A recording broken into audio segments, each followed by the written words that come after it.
ദൈവവചനത്തിലേക്ക് ഞാൻ പ്രവേശിക്കുകയാണ്. എസ്തേറിൻ്റെ പുസ്തകം 4-ാം അധ്യായം 14-ാം വാക്യത്തിലേക്ക് കടന്നു വരാം. എസ്തേറിൻ്റെ പുസ്തകം 4-ാം അധ്യായം 14-ാം വാക്യം. ആ വാക്യം ഇങ്ങനെയാണ് എഴുതിയിരിക്കുന്നത്. എസ്തേറിൻ്റെ പുസ്തകം 4-ാം അധ്യായം 14-ാം വാക്യം. നീ ഈ സമയത്ത് മിണ്ടാതിരുന്നാൽ യഹൂദന്മാർക്ക് മറ്റൊരു സ്ഥലത്ത് നിന്ന് ഉദ്ധാരണവും രക്ഷയും ഉണ്ടാകും. എന്നാൽ നീയും നിൻ്റെ പിതൃഭവനവും നശിച്ചു പോകും. ഇങ്ങനെയുള്ളൊരു കാലത്തിനായിട്ടല്ലയോ നീ രാജസ്ഥാനത്ത് വന്നിരിക്കുന്നത്? ആർക്ക് അറിയാം? സ്തോത്രം. ഈ വേദഭാഗത്തിലേക്കാണ് നാം സഞ്ചരിക്കുന്നത്.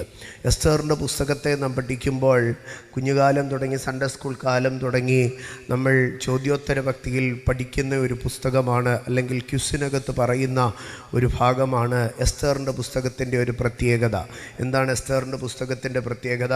ദൈവമെന്ന പദമില്ലാത്ത ഒരു പുസ്തകമാണ് എസ്തേറിൻ്റെ പുസ്തകമെന്ന് നമ്മൾ കുട്ടിക്കാലം തുടങ്ങി ക്യുസിനകത്ത് വരെ പഠിക്കുന്ന ഭാഗമാണ്.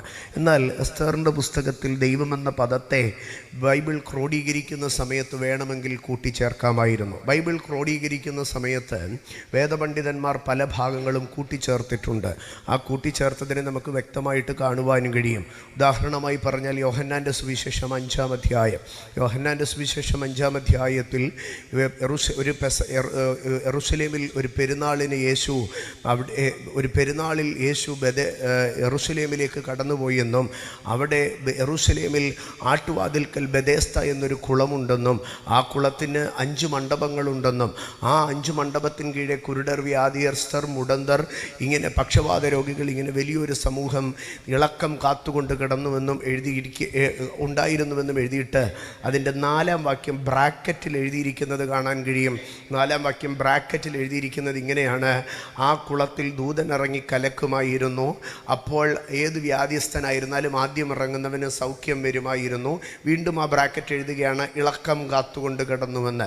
ഇത് പൂർവ്വ പതിപ്പുകളിൽ ഉണ്ടായിരുന്നതല്ല, അത് യോഹന്നാൻ അപ്പോസ്തലൻ എഴുതിയതുമല്ല.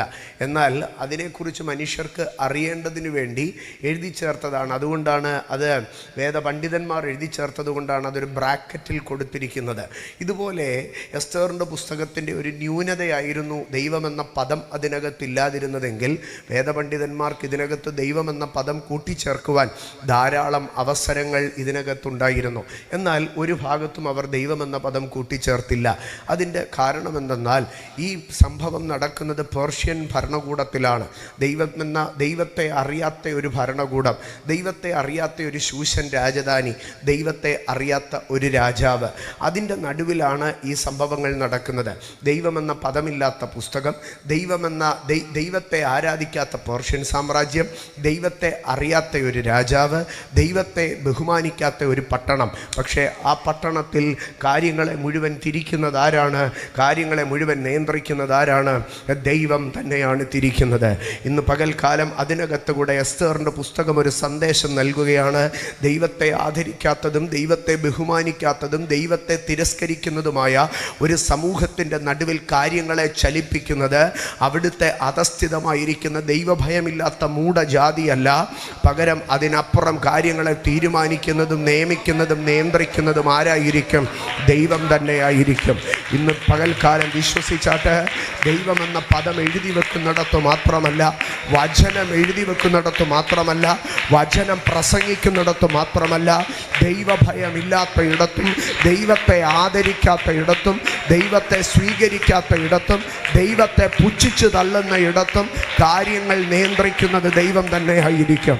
ഇന്ന് പകൽക്കാലം ഞാൻ ഈ ദൂത് കൈമാറുമ്പോൾ അത് നിൻ്റെ കുടുംബത്തിലെ വിഷയമാകട്ടെ, അത് നിൻ്റെ പട്ടണത്തിലെ വിഷയമാകട്ടെ, അത് നിൻ്റെ ജോലി സ്ഥലത്തിലെ വിഷയമായിരിക്കട്ടെ, അത് ഏത് ഉലകത്തിലെ ഏത് ദിക്കിലുമുള്ളതായിരിക്കട്ടെ, ഇന്ന് പകൽ ഉറപ്പോടെ വിശ്വാസത്തോടു കൂടി പറഞ്ഞാട്ട് കാര്യങ്ങളെ നിയന്ത്രിക്കുന്നത് ദൈവമായിരിക്കും. കാര്യങ്ങളെ നിയന്ത്രിക്കുന്നത് ദൈവമായിരിക്കും. ഇന്ന് പകൽ ഞാനൊരു കാര്യം പറയട്ടെ.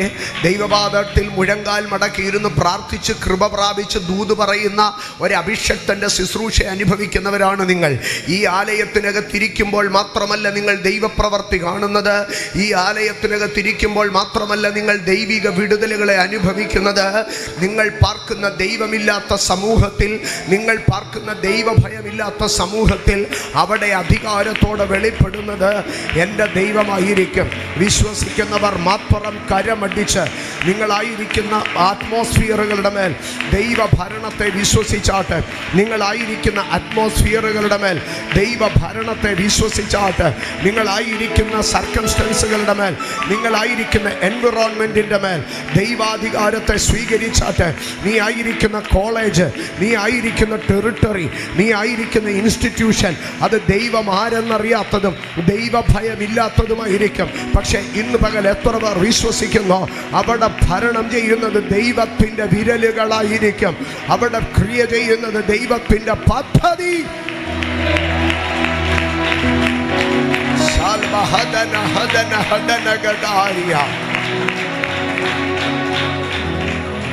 മിസ്രയീം രാജാവായ ഫറവോൻ മോശ എന്ന വിക്കനായ മനുഷ്യന്റെ അടുക്കൽ ചോദിച്ചു, നീ പറഞ്ഞല്ലോ, ആരാണ്ടൊരുത്തം പറഞ്ഞു ഇസ്രായേൽ എന്ന ഈ ജാതി അങ്ങേരുടെ ആദ്യജാതനാണെന്നും വിട്ടയക്കണമെന്നും. ആ പറയുന്ന പുള്ളി ആരാണെന്ന് ചോദിച്ചോ.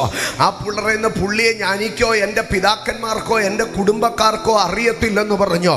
പക്ഷെ നീണ്ടു നിൽക്കുന്ന 9 ബാധകൾക്കപ്പുറം 10ാമത്തെ ബാധയിൽ അവൻ്റെ കടിഞ്ഞൂലിനെ ശവപ്പെട്ടിയിൽ വെച്ച് മമ്മിക്കൂടാരത്തിലേക്ക് താഴ്ത്തുമ്പോൾ ഫറവോന് ജനവും തിരിച്ചറിഞ്ഞ് ദൈവം ആരാണെന്ന്. ഇന്ന് രാത്രി നീ തിരിച്ചറിഞ്ഞാട്ട് നിന്റെ ദൈവത്തെ അറിയാത്ത ഇടത്തും നിന്റെ ദൈവത്തെ വിലമതിക്കാത്ത ഇടത്തും ഇറങ്ങി നിന്ന് പ്രവർത്തിക്കുന്ന ഒരു ദൈവം, ഇറങ്ങി നിന്ന് പ്രവർത്തിക്കുന്ന ഒരു ദൈവം.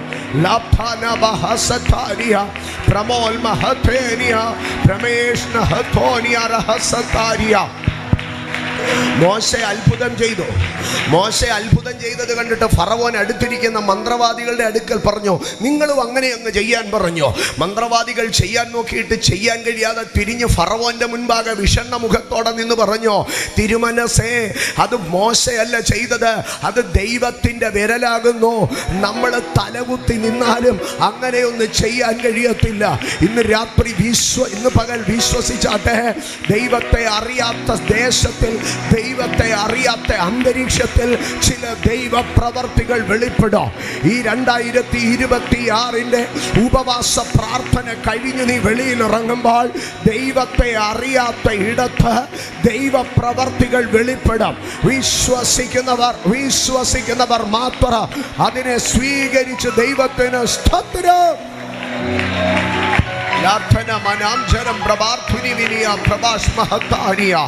ദുരാസമഭൂമിയിൽ കെട്ടി ഉയർത്തി നിർത്തിയ ബാബിലോണിയ സാമ്രാജ്യത്തിലെ ദുരാസമഭൂമിയിൽ കെട്ടി ഉയർത്തി നിർത്തിയ സ്വർണബിംബത്തെ നമസ്കരിക്കുവാൻ തക്കവണ്ണം ആമേൻ പാട്ടും കുഴലും തമ്പുരുവും വീണയും നാദവും ഒന്നിച്ചു മുഴങ്ങുമ്പോൾ സകലരും വീണു കുമ്പിടുമ്പോൾ 3 പുരുഷന്മാർ വീഴാതെ കുമ്പിടാതെ മാറി നിൽക്കുന്നത് കാണുമ്പോൾ കോപത്താൽ തീ പിടിച്ച നെബൂഖദ്നേസർ പറഞ്ഞു, ഇവനെ തീക്കകത്തിട്ട് ചുട്ടുകളയണം. എന്നാൽ ചില മണിക്കൂറുകൾ കഴിഞ്ഞ് നെബൂഖദ്നേസർ എഴുന്നേറ്റ് നിന്ന് വിറയ്ക്കുന്നത് കാണുമ്പോൾ നെബൂഖദ്നേസറെ നീ എന്ത് കണ്ടെന്ന് ചോദിച്ചാൽ നെബൂഖദ്നേസർ പറയും, എൻ്റെ ബാബിലോൺ സാമ്രാജ്യത്തിൽ ഒത്തിരി ദേവന്മാരുടെ ക്ഷേത്രങ്ങളുണ്ട്. എൻ്റെ ബാബിലോൺ സാമ്രാജ്യത്തിൽ ആമേൻ ആയിരക്കണക്കിന് ദൈവങ്ങളുണ്ട്, അവരുടെ ബലിപീഠങ്ങളുണ്ട്, അവരുടെ കുരിയാലകളുണ്ട്, അവരുടെ വിഗ്രഹങ്ങളുണ്ട്, മണിയടിച്ചു തുറക്കുന്ന നടകളും എണ്ണയൊഴിച്ച് കത്തിക്കുന്ന വിളക്കുകളും നേർച്ചകളുമുണ്ട്. പക്ഷേ ആ കുടിയിരിപ്പുകളുടെ നടകളിലൊന്നും കാണാത്ത, ആ ക്ഷേത്രങ്ങളിലൊന്നും കാണാത്ത ഒരുത്തൻ ആ തീക്കകത്ത് 4ാമതൊരുത്തൻ നടക്കുന്നു. അവനെ കണ്ടാ ഞാൻ എഴുന്നേറ്റത്. ഇന്ന് രാത്രികാലം പകൽക്കാലം തിരിച്ചറിയണം, യെരൂശലേമിന്റെ ദൈവാലയം തകർത്ത് ആയിരക്കണക്കിന് ക്ഷേത്രങ്ങളെ പണിതു നിർത്തിയ ബാബിലോണിന്റെ നടുവിൽ ഒരു ദൈവാലയവും ഉണ്ടായിട്ടല്ല, ഒരു ദൈവാരാധനയും ഉണ്ടായിട്ടല്ല. പകരം അഗ്നിയുടെ നടുവിൽ 4ാമനായി ഇറങ്ങി വന്ന ഒരു ദൈവമാണ് എന്റെയും നിന്റെയും ദൈവമെങ്കിൽ ഈ 2026 ദൈവം ആരെന്നറിയാത്ത, ദൈവം എന്തെന്നറിയാത്ത, ദൈവ ഭയമില്ലാത്ത ഒരു സമൂഹത്തിന്റെ നടുവിൽ, ഒരു രാഷ്ട്രത്തിന്റെ നടുവിൽ ദൈവ പ്രവൃത്തി വെളിപ്പെടുക. ഇന്ന് പകൽ ഭാരതത്തെ സ്നേഹി സ്നേഹിക്കുന്ന, സ്വരാജ്യത്തെ സ്നേഹിക്കുന്ന ദൈവമക്കൾ ഒരു നിമിഷം ആത്മാവിൽ പ്രാർത്ഥിച്ചു തുടങ്ങട്ടെ. ഇന്ന് പകൽ പരിശുദ്ധാത്മാവിനെ അങ്ങനെ പ്രേരിപ്പിക്കുന്നു. ഇന്ത്യ എന്ന രാജ്യത്തെ സ്നേഹിക്കുന്ന, ഇന്ത്യ എന്ന മാതൃരാജ്യത്തെ സ്നേഹിക്കുന്ന ദൈവമക്കൾ ആത്മാവിൽ പ്രാർത്ഥിച്ചു തുടങ്ങട്ടെ. ബാബിലോണിൽ വെളിപ്പെട്ട ദൈവ സാന്നിധ്യ, പേർഷ്യയിൽ വെളിപ്പെട്ട ദൈവ സാന്നിധ്യ, റോമൻ സാമ്രാജ്യത്തിൽ വെളിപ്പെട്ട ദൈവ സാന്നിധ്യ ഭാരതത്തിന്റെ മണ്ണിൽ ഒരു അനുഗ്രഹത്തിനായി, ഒരു ഉണർവിനായി ഈ 2026 ഒരു ദൈവ സാന്നിധ്യത്തിന്റെ വെളിപ്പാട്. ആലയങ്ങളിൽ നിറയുന്ന ദൈവ സാന്നിധ്യത്തിൽ, കാലങ്ങൾക്കപ്പുറം പട്ടണങ്ങളിൽ ഇറങ്ങി നിൽക്കുന്ന ദൈവ സാന്നിധ്യ, ആരാധനകളിൽ ഇറങ്ങി നിൽക്കുന്ന ദൈവ സാന്നിധ്യത്തിൽ അപ്പുറം പേഴ്സിക്യൂഷനിൽ ഇറങ്ങി നിൽക്കുന്ന ദൈവ സാന്നിധ്യ. അജാനമം പ്രഭാചാനിയ അർത്ഥന മരാസബത്തോലിയ. ഹോളി സ്പിരിറ്റ് യെരൂശലേമിലെ ദൈവാലയത്തിൽ ആമേൻ, ദേശത്തിന് വേണ്ടി ഇടിവിൽ നിൽക്കാൻ പരിശുദ്ധാത്മാവിനെ പ്രചോദിപ്പിക്കുന്നു. സ്തോത്രം. യെരൂശലേമിലെ ദൈവാലയത്തിൽ ദൈവ സാന്നിധ്യ 2 വിധത്തിലാണ് വെളിപ്പെട്ടു നിന്നത്. ഒന്ന് മേഘമായി, 2 പുകയായി. പുകയും മേഘവുമായി നിറഞ്ഞ ദൈവ സാന്നിധ്യത്തെ മാത്രമേ ഒരു നിമിഷം യെരൂശലേമിന്റെ ദൈവാലയത്തിൽ കണ്ടുള്ളൂ. എന്നാൽ ദൈവാലയത്തിൽ ദൈവ സാന്നിധ്യം ഇറങ്ങാൻ, ദൈവത്തിന്റെ സാന്നിധ്യം ഇറങ്ങുന്ന റെസ്റ്റിംഗ് പ്ലേസിനെ പൊളിച്ചു കളഞ്ഞ ബാബിലോണിന്റെ നടുവിൽ ഒരു ദൈവ സാന്നിധ്യം വെളിപ്പെട്ടോ. അത് പുകയായിട്ടല്ല, അത് മേഘമായിട്ടല്ല, 4മതൊരു വ്യക്തിയായിട്ട്, ഒരു പേഴ്സണായിട്ട് ഇറങ്ങി നിന്നുവെങ്കിൽ ഇന്ന് പകൽ ആലയത്തിനകത്ത് വെളിപ്പെട്ട ദൈവ സാന്നിധ്യത്തിനപ്പുറം, ആരാധനകളിൽ വെളിപ്പെട്ട ദൈവ സാന്നിധ്യത്തിനപ്പുറം, ആമേൻ, a presence beyond in the worship, in the persecution, ആരാധനയിൽ വെളിപ്പെട്ട ദൈവ സാന്നിധ്യത്തിനപ്പുറം പ്രതികൂലങ്ങളിൽ ഇറങ്ങി നിൽക്കുന്ന a tangible presence, a manifestation of the glorious presence of the God. It shall happen in the year 2026, 2026.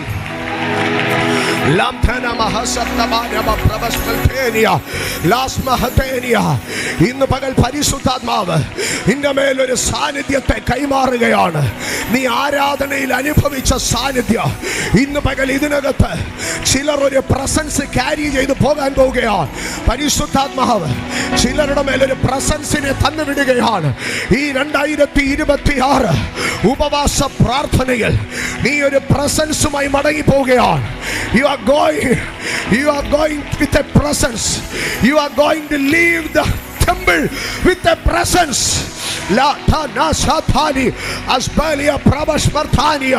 ദൈവത്തിന്റെ പൈതലെ, ആലയത്തിൽ വന്ന് ദൈവ സാന്നിധ്യം അനുഭവിച്ച കാലത്തിനപ്പുറം, ആലയത്തിൽ വന്ന് ദൈവ സാന്നിധ്യം അനുഭവിച്ച കാലത്തിനപ്പുറം ഈ ഉപവാസ പ്രാർത്ഥന കഴിയുമ്പോൾ നീ ഒരു പ്രസൻസുമായി ഇവിടെ നിന്ന് ഇറങ്ങാൻ പോവുകയാണ്. You are going to leave the temple with a presence. ഒരു സാന്നിധ്യം നിന്റെ മേൽ കൈമാറുന്നു. നീ ഒരു ദൈവ സാന്നിധ്യത്തെ കൊണ്ടു നടക്കാൻ പോവുകയാണ്. Holy Spirit, Rosmahthenia, Labana, Pramania, Pramashmarthenia.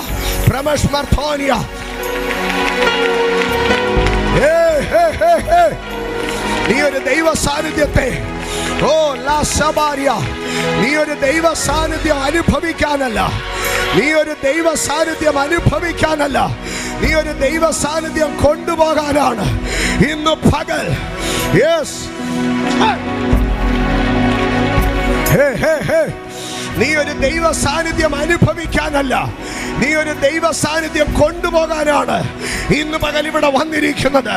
നീ ദൈവ സാന്നിധ്യം അനുഭവിക്കുകയല്ല, നീ ദൈവ സാന്നിധ്യം കൊണ്ടുപോവുകയാ. Yes, releasing the glory. സ്വർഗമഹത്വം റിലീസ് ആകട്ടെ. നിന്റെ മേൽ അഭിഷേകത്തിന്റെ പകർച്ച വരട്ടെ.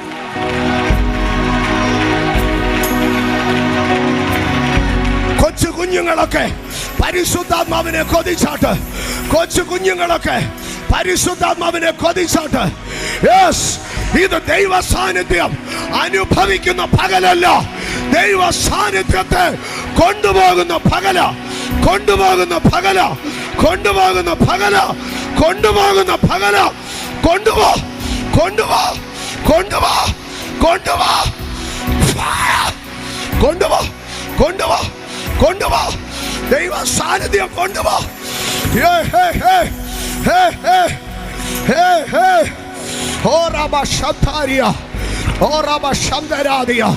ദൈവ സാന്നിധ്യം നിന്റെ മേൽ, ദൈവ സാന്നിധ്യം നിന്റെ മേൽ റിലീസ് ആകുന്നു. Yes, yes.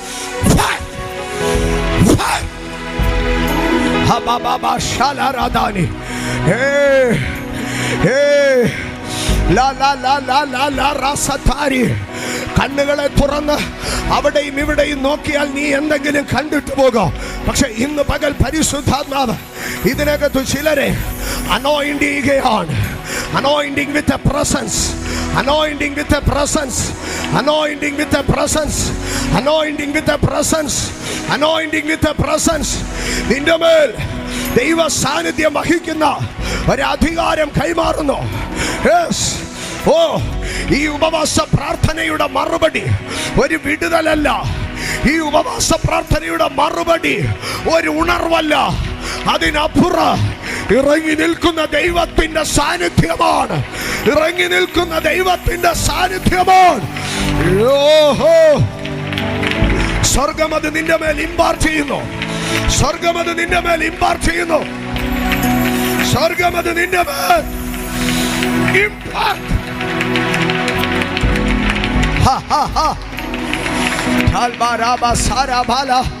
പ്രബോധി, പ്രബോധി, പ്രബോധി, പ്രബോധി. നീ ഒരു ദൈവാലയം കാണുമെന്നല്ല, നീ ഒരു ദൈവാലയമായിരിക്കും. നീ ഒരു ദൈവാലയമായിരിക്കും. നീ ഒരു ദൈവാലയമായിരിക്കും. നീ ഒരു ദൈവാലയം കാണുവാൻ കൊതിച്ചവനാ. പക്ഷെ ഇന്ന് പകൽ പരിശുദ്ധാത്മാവ് നിന്നോട് പറയുന്നു, നീ തന്നെ ഒരു ദൈവാലയമായിരിക്കും.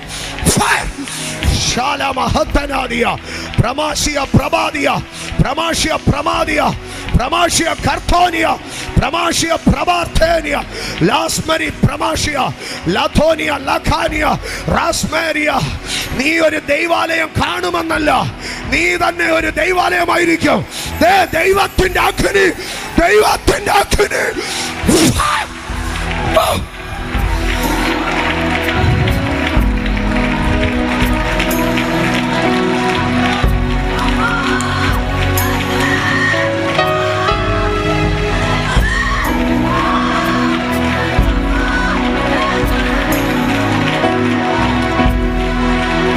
ദൈവാലയത്തിന്റെ മഹത്വം കാണാനുള്ളവനല്ല, നീ ദൈവാലയത്തിന്റെ മഹത്വം വഹിക്കാനുള്ളവനാ. നീ ദൈവാലയത്തിന്റെ മഹത്വം വഹിക്കാനുള്ളവനാ. നീ ഒരു ദൈവാലയം കാണാനുള്ളവനല്ല, നീ ഒരു ദൈവാലയമായി മടങ്ങി പോകാനാ. The touch of glory. ലാഥാന, ലാഥാന, ലാഥാന, ലാഥാന, റാഥാന. നീ ദൈവത്തിന്റെ മന്ദിരമായി മാറട്ടെ. നീ ദൈവത്തിന്റെ മന്ദിരമായി മാറട്ടെ. നീ ദൈവത്തിന്റെ മന്ദിരമായി മാറട്ടെ. ഇന്ന് പകൽ നീ ഒരു ദൈവാലയമായി മാറട്ടെ. And the glory, and the glory is resting upon you. ഓഹോ, ദൈവമഹത്വം നിന്റെ മേൽ റെസ്റ്റ് ആകുന്നു. ദൈവമഹത്വം നിന്റെ മേൽ റെസ്റ്റ് ആകുന്നു. ദൈവമഹത്വം നിന്റെ മേൽ. Yes, the glory is being resting upon you. ദൈവമഹത്വം നിന്റെ മേൽ, ദൈവമഹത്വം നിന്റെ മേൽ, ദൈവമഹത്വം നിന്റെ മേൽ റെസ്റ്റ് ചെയ്യട്ടെ. ആമേൻ. തടസ്സം ചെയ്ത് നിൽക്കുന്ന സകല സർപ്പശക്തികളും വെട്ടിയെറിഞ്ഞ് അഴിഞ്ഞുപോ, അഴിഞ്ഞുപോ, അഴിഞ്ഞുപോ. All the tough gods. Ha ha ha. Oh, amen. ഞാൻ ഈ അന്തരീക്ഷത്തെ ദൈവാധിപത്യത്തിന് കീഴിലാക്കുന്നു. ഞാൻ ഈ അന്തരീക്ഷത്തെ ദൈവാധിപത്യത്തിന് കീഴിലാക്കുന്നു.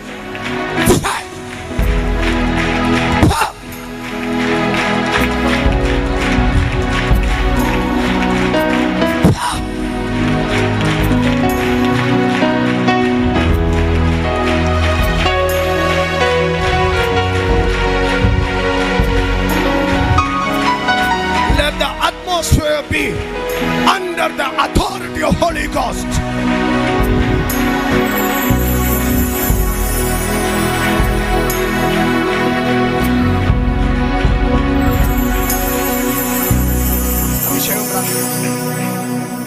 പ്രാപിച്ചാണ്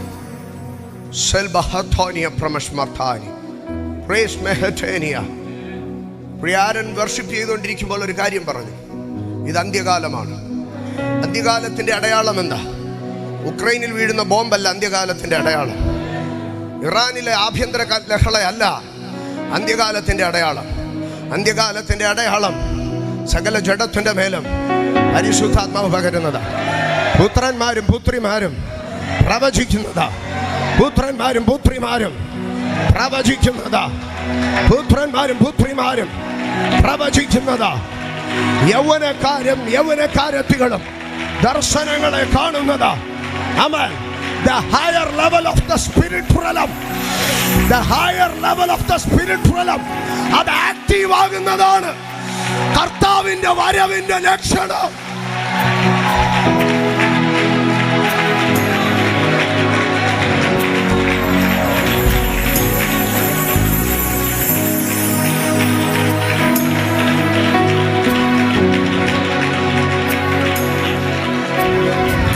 തമ്മിൽ തമ്മിൽ കാണും ശുദ്ധന്മാർ വാനത്തിൽ, കോടാകോടി ഗണം തേജസ്സിൽ.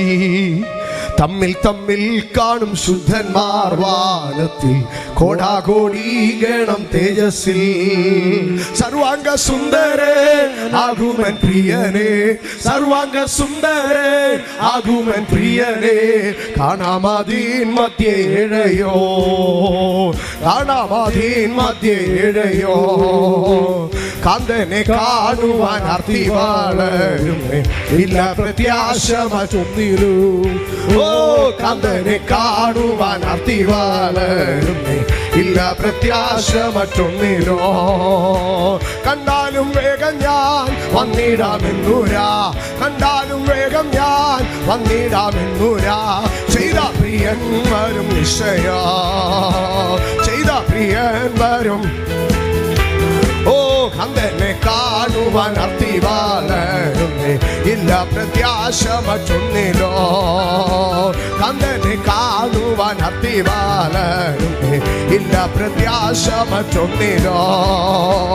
ഞാൻ നിനക്കുള്ളവൾ, നീ എനിക്കുള്ളവൻ, ഇന്നലെയും ഇന്നും എന്നേക്കോ.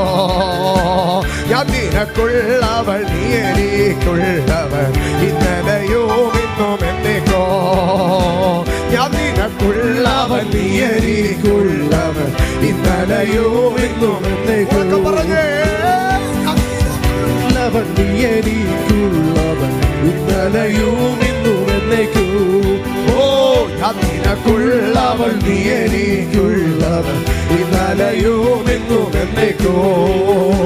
കണ്ടാൽ മതി വരാ സുന്ദര രൂപനേ, കണ്ടാൽ മതി വരാ സുന്ദര രൂപനേ. കാണാൻ വാഞ്ചയേറുന്നേ, കൂടിക്കാണാൻ വാഞ്ചയേറുന്നേ. ഓ കണ്ടാൽ മതി വരാ സുന്ദര രൂപനേ, കണ്ടാൽ മതി വരാ സുന്ദര രൂപനേ. കൂടിക്കാണാൻ വാഞ്ചയേറുന്നേ, കൂടിക്കാണാൻ വാഞ്ചയേറുന്നേ. കണ്ടാൽ മതി വരാ സുന്ദര രൂപനേ. ഓ കണ്ടാൽ മതി വരാ സുന്ദര രൂപനേ. ഓ കൂടിക്കാണാൻ വാഞ്ചയേറുന്നേ, കൂടിക്കാണാൻ വാഞ്ചയേറുന്നേ. പറഞ്ഞേ, കണ്ടാൽ മതി വരാ സുന്ദര രൂപനേ, കണ്ടാൽ മതി വരാ സുന്ദര രൂപനേ. കൂടിക്കാണാൻ വാഞ്ചയേറുന്നേ, കൂടിക്കാണാൻ വാഞ്ചയേറുന്നേ, കൂടിക്കാണാൻ വാഞ്ചയേറുന്നേ, കൂടിക്കാണാൻ വാഞ്ചയേറുന്നേ.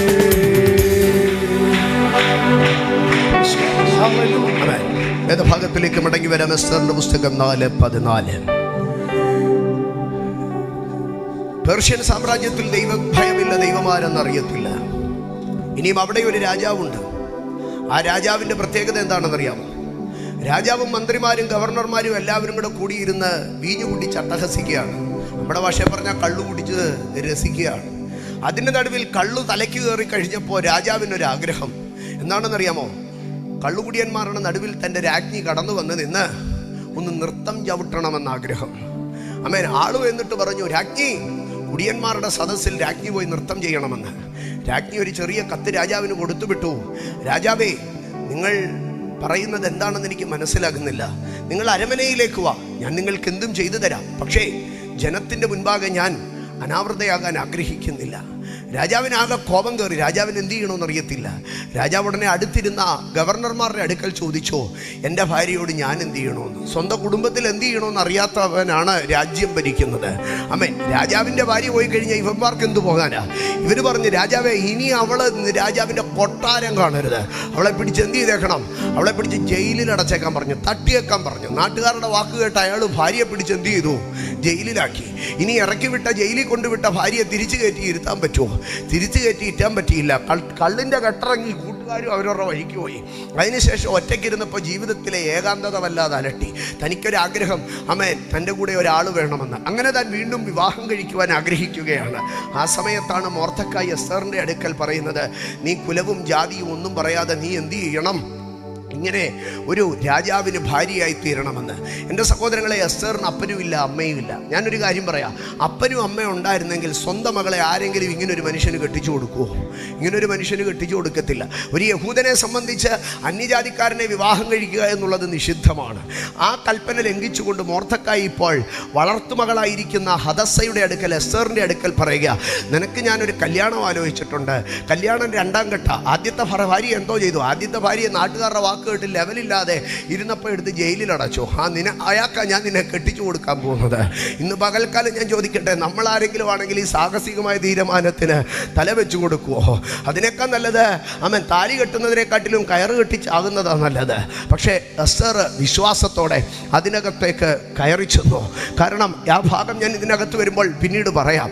അങ്ങനെ കയറി ചെന്ന് സിംഹാസനത്തിൽ ഇരിക്കുന്ന കാലഘട്ടത്തിലാണ് ഹാമാൻ എന്ന ദുഷ്ടനായ മനുഷ്യൻ വർഷത്തിൻ്റെ 1-ാം മാസത്തിലിരുന്ന് 12 മാസങ്ങൾ ജ്യോതിഷികളെ വിളിച്ച് ചീട്ടിട്ടിട്ട് ചോദിച്ചോ, യഹൂദനെ കൊല്ലാൻ രാശിചക്രങ്ങൾ ഏറ്റവും അനുകൂലമായിരിക്കുന്നത് ഏതാണ്? 1, 2, 3, 4, 5, 6, 7, 8, 9, 10, 11 മാസങ്ങളിലും ചീട്ടിട്ടോ. 12-ാം മാസം 13-ാം തീയതി നോക്കിയിട്ട് പറഞ്ഞു, നീസാൻ തുടങ്ങി ആധാർ വരെയുള്ള 12 മാസങ്ങളെ നോക്കി 12-ാം മാസം 13-ാം തീയതി കണ്ടപ്പോൾ പറഞ്ഞു, അന്ന് രാശിചക്രങ്ങൾ യഹൂദൻ ഏറ്റവും പ്രതികൂലമായിരിക്കുകയാണ്. ജ്യോതിഷ വിധിപ്രകാരം യഹൂദനെ തട്ടാൻ ഏറ്റവും നല്ല ദിവസം 12-ാം മാസം 13-ാം തീയതിയാണ്. ഇവനെ തട്ടാൻ ഏറ്റവും നല്ല മാസമെന്ന് പറഞ്ഞു. 1-ാമത്തെ മാസം തുടങ്ങി അവൻ ഹാമാൻ ഇങ്ങനെ മനസ്സിനകത്ത് സ്വപ്നം കാണുകയാണ്. 50 അടി ഉയരം ഉള്ള ഒരു കഴുമരം പണിതു വെച്ചു. 6 അടി ഉയരമുള്ള ഈ മനുഷ്യനെ 50 അടി ഉയരത്തിൽ കയറ്റി തൂക്കിക്കൊല്ലണം എന്ന് പറഞ്ഞാൽ നാട്ടുകാർ കാണാൻ പട്ടണത്തിൻ്റെ നടുവിൽ അവൻ ടവറിൻ്റെ മുമ്പിൽ കിടന്ന് ഇവനിങ്ങനെ ആടണം. അവൻ ആടി അവൻ്റെ ശവം, ജീവൻ നഷ്ടപ്പെട്ടവ ശവമായി കഴിയുമ്പോൾ ആകാശത്ത് നിന്ന് റാഗിപ്പറക്കുന്ന കഴുകുകൾ കടന്നു വന്ന കൊടിമരത്തിൽ നിന്ന് ഇവൻ്റെ മാംസത്തെ കൊത്തിപ്പറിക്കണം. 50 അടി ഉയരത്തിൽ നിന്ന് അവൻ്റെ മാംസം കൊത്തിപ്പറിക്കുമ്പോൾ ആ രക്തത്തിൻ്റെ തുള്ളികൾ താഴേക്ക് ഇറ്റിറ്റ് വീഴും. അവിടെ മുഴുവൻ ഇങ്ങനെ രക്തത്താൽ കുളിച്ചു കിടക്കും. കുളിച്ചു കിടക്കുന്ന രക്തക്കളത്തിൽ നിന്ന് മനുഷ്യൻ മുകളിലേക്ക് നോക്കുമ്പോൾ കഴുകന്മാർ വട്ടവിട്ട് പറക്കുന്ന മൊർദെഖായിയുടെ ശരീരം അവിടെ കിടന്നാടുന്നത് കാണും. സ്തോത്രം. ഇതായിരുന്നു ഹാമാന്റെ പദ്ധതി. ഹാമാന്റെ പദ്ധതി ജ്യോതിഷ വിധിപ്രകാരം പൂർത്തീകരിക്കപ്പെടാൻ ദിവസങ്ങൾ എണ്ണി കാത്തിരിക്കുമ്പോൾ വിധിയറിഞ്ഞ മൊർദെഖായി എസ്തറിൻ്റെ അടുക്കൽ പറയുന്ന ഒരു സെൻറ്റൻസാണ്, കൊടുത്തുവിടുന്ന സെൻറ്റൻസാണ് നമ്മളിവിടെ വായിച്ചു കേട്ടത്. ആ വായിച്ച ഭാഗം ഇങ്ങനെയാകുന്നു, നീ ഈ സമയത്ത് മിണ്ടാതിരുന്നാൽ യഹൂദന്മാർക്ക് മറ്റൊരു സ്ഥലത്തു നിന്ന് ഉദ്ധാരണവും രക്ഷയും ഉണ്ടാകും. അതിൽ 1-ാമത്തെ ഭാഗമാണ് ഇന്ന് രാത്രി, ഇന്ന് പകൽ ഞാൻ എടുക്കുന്നത്. 2-ാം ഭാഗം ദൈവം അനുവദിക്കുന്നുവെങ്കിൽ ഇന്ന് പകൽ അല്ലെങ്കിൽ ഇന്ന് രാത്രി എടുക്കാം. 1-ാമത് പറയുകയാണ്, നീ ഈ സമയത്ത് മിണ്ടാതിരുന്നാൽ. എന്നിട്ട് 2-ാമത് പറയുകയാണ്, യഹൂദന് മറ്റൊരു സ്ഥലത്തു നിന്ന് ഉദ്ധാരണവും രക്ഷയും ഉണ്ടാകും. മലയാളത്തിൽ ഉദ്ധാരണവും രക്ഷയും എന്നാണ് എഴുതിയിരിക്കുന്നത്. എന്നാൽ ഇംഗ്ലീഷിൽ ഇങ്ങനെയാണ് എഴുതിയിരിക്കുന്നത്, എൻലാർജ്മെന്റ് ആൻഡ് ഡെലിവറൻസ് എന്ന് പറഞ്ഞാൽ യഹൂദന് മറ്റൊരിടത്തു നിന്ന് വിശാലതയും വിടുതലും ഉണ്ടാകും. മറ്റൊരിടത്തു നിന്നൊരു വിശാലത വരും, മറ്റൊരിടത്തു നിന്നൊരു വിടുതലും വരും. എന്നാൽ അതിൻ്റെ 1-ാമത്തെ ഭാഗം പറയുകയാണ്, നീ ഈ സമയത്ത് മിണ്ടാതിരുന്നാൽ. നീ ഈ സമയത്ത് മിണ്ടാതിരുന്നാൽ. മൊർദെഖായി 2 സാധ്യതകളെ കാണുകയാണ് ജീവിതത്തിൽ. മിണ്ടേണ്ടവർ മിണ്ടും, ചില നന്മകൾ ഉണ്ടാകും. ആമേൻ. ജീവിതത്തിൽ 2 സാധ്യതകളുണ്ട് ഒരു മനുഷ്യന്. സംസാരിക്കേണ്ടവർ സംസാരിക്കും, ഒരു നന്മയുണ്ടാകും. പക്ഷേ മറ്റൊരു സാധ്യത കൂടെയുണ്ട്. സംസാരിക്കേണ്ടവർ മിണ്ടാതിരിക്കും, പക്ഷേ എങ്കിലും എൻ്റെ നന്മ മുടങ്ങുകയില്ല. ആമേൻ. സംസാരിക്കേണ്ടവർ സംസാരിക്കും, എനിക്ക് നന്മ വരും. പക്ഷേ മറ്റൊരു സാധ്യതയുണ്ട്. സംസാരിക്കേണ്ടവർ സംസാരിക്കാതിരിക്കും, അവിടെയും ദൈവം എനിക്ക് നന്മ ചെയ്യുക. മൊർദെഖായി എസ്തറിൻ്റെ അടുക്കൽ പറഞ്ഞത് നീ മിണ്ടാതിരുന്നാലുള്ള ഓപ്ഷൻ ബി ആണ് പറഞ്ഞത്. പക്ഷേ ദൈവം നടത്തിക്കൊടുത്തത് ഏത് തന്നെയാണെന്നറിയാമോ? ഓപ്ഷൻ എ തന്നെയാണ്. എസ്തർ മിണ്ടുവാൻ തുടങ്ങി.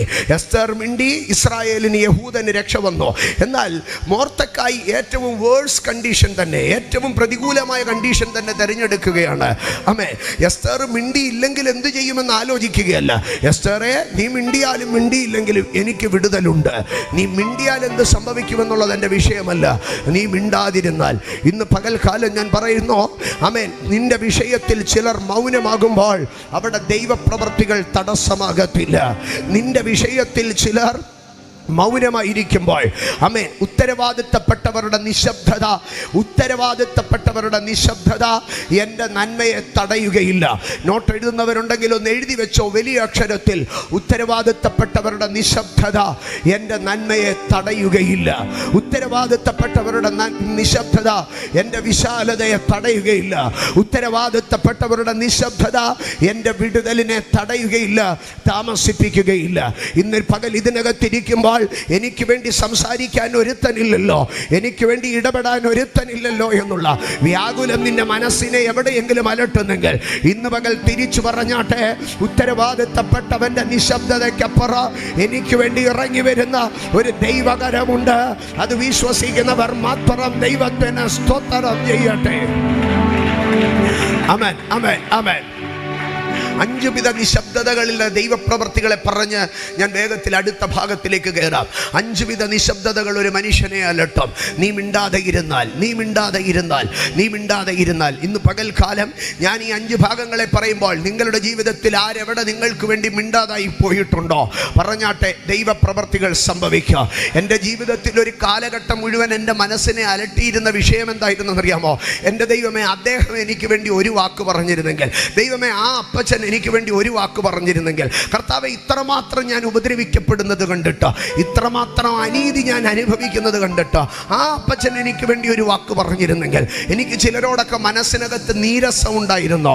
ആമേൻ. അവരെന്നോട് എന്തെങ്കിലും ചെയ്തിട്ടല്ല, പകരം എന്നോട് ചെയ്തത് കണ്ടിട്ടും അവർ എനിക്ക് വേണ്ടി ഒരു വിരൽ അനക്കിയില്ലല്ലോ, അവരെനിക്ക് വേണ്ടി ഒരു നാവ് അനക്കിയില്ലല്ലോ എന്ന്. എന്നോട് ദോഷം ചെയ്തവരെക്കാട്ടിലും എനിക്ക് നീരസം ആരോടായിരുന്നെന്നറിയാമോ? എന്നോടുക്ക് വേണ്ടി ഗുണം ചെയ്യുവാൻ പ്രാപ്തിയുണ്ടായിട്ടും കഴിവുണ്ടായിട്ടോ അത് ചെയ്യാത്തവരോട് എൻ്റെ ജീവിതത്തിൻ്റെ ഒരു കാലത്തിൽ എനിക്ക് നീരസമുണ്ടായിരുന്നു. പക്ഷേ പിൽക്കാലത്ത് ദൈവം എനിക്ക് വെളിപ്പെടുത്തി തന്ന കൃപയ്ക്കകത്ത്, ദൈവം എൻ്റെ മേൽ പകർന്ന അഭിഷേകത്തിൻ്റെ ശക്തിക്കകത്ത് ഞാൻ അറിയാതെ എൻ്റെ അധരങ്ങൾ ഇങ്ങനെ പറയുവാൻ തുടങ്ങി. ഉയരത്തിൽ നിന്നുള്ളതല്ലാത്ത, സ്വർഗത്തിൽ നിന്നുള്ളതല്ലാത്ത ഒരു സഹായവും എനിക്ക് ലഭിക്കാത്തത് കൊണ്ട് സ്തോത്രം.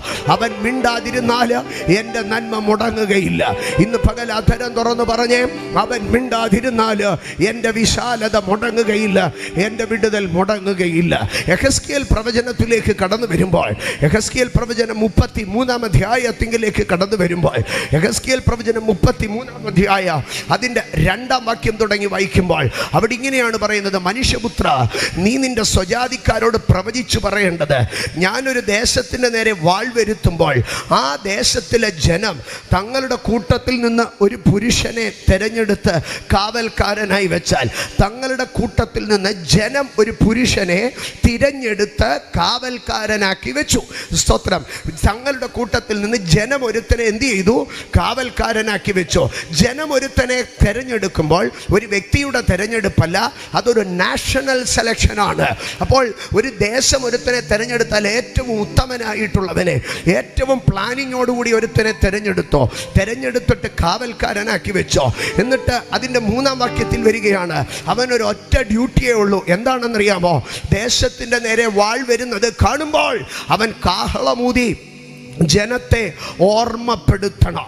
എന്നാൽ അതിൻ്റെ 6-ാം വാക്യത്തിൽ ഇങ്ങനെയാണ് എഴുതിയിരിക്കുന്നത്: എന്നാൽ കാവൽക്കാരൻ വാൾ വരുന്നത് കണ്ട് കാഹളമൂതാതെയും ജനം കരുതിക്കൊള്ളാതെയും ഇരുന്നിട്ട് വാൾ വന്ന് അവരുടെ ഇടയിൽ ഒരുത്തനെ ഛേദിച്ചു കളയുന്നു എങ്കിൽ, ഇവൻ തൻ്റെ അകൃത്യം നിമിത്തം ഛേദിക്കപ്പെട്ടു പോയെങ്കിലോ അവൻ്റെ രക്തം ഞാൻ കാവൽക്കാരനോട് ചോദിക്കുമെന്ന് പറയുകയാണ്.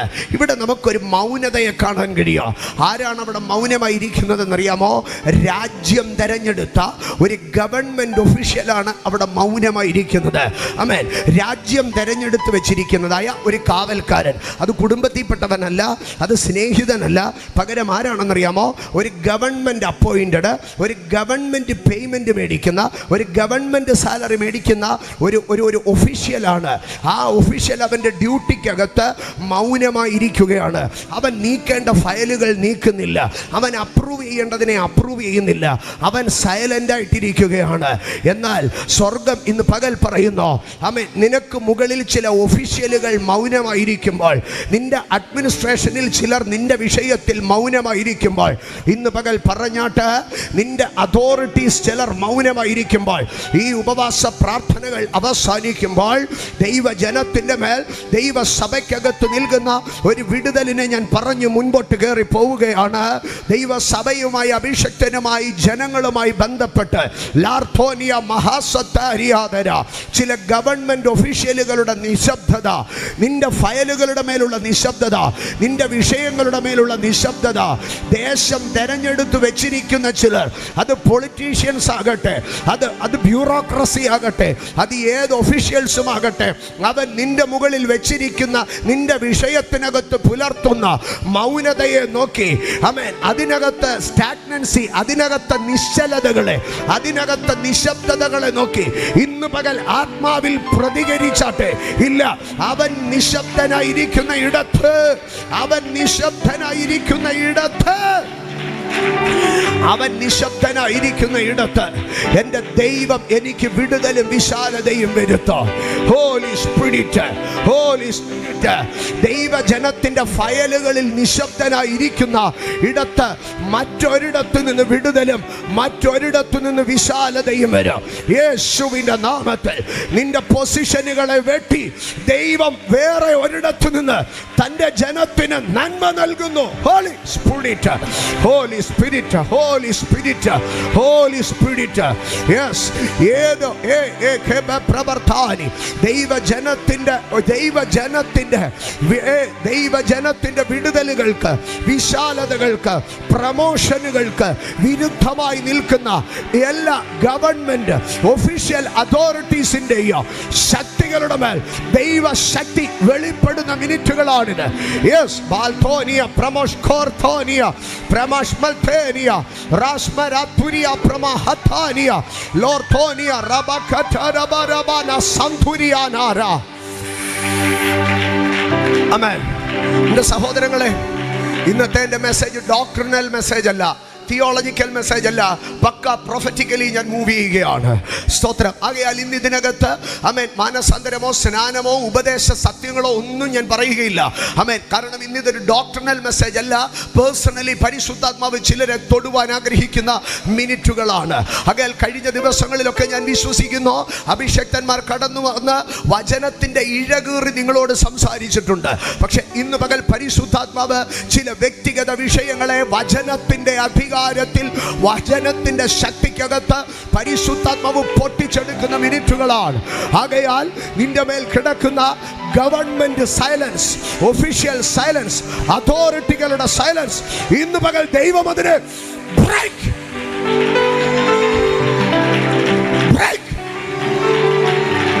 ജീസസ്. ആമേൻ, ആമേൻ, ആമേൻ. ദീർഘനാളായി സ്റ്റാഗ്നന്റായി കിടക്കുന്ന, ദീർഘനാളുകളായി നിശ്ചലമായി കിടക്കുന്ന ചില വിഷയങ്ങൾ, അതിൻ്റെ പിറകിൽ ചില മാനുഷിക നിശബ്ദതകളുണ്ട്. പക്ഷേ ആ നിശബ്ദതകളുടെ നടുവിൽ ദൈവം ശബ്ദിക്കും.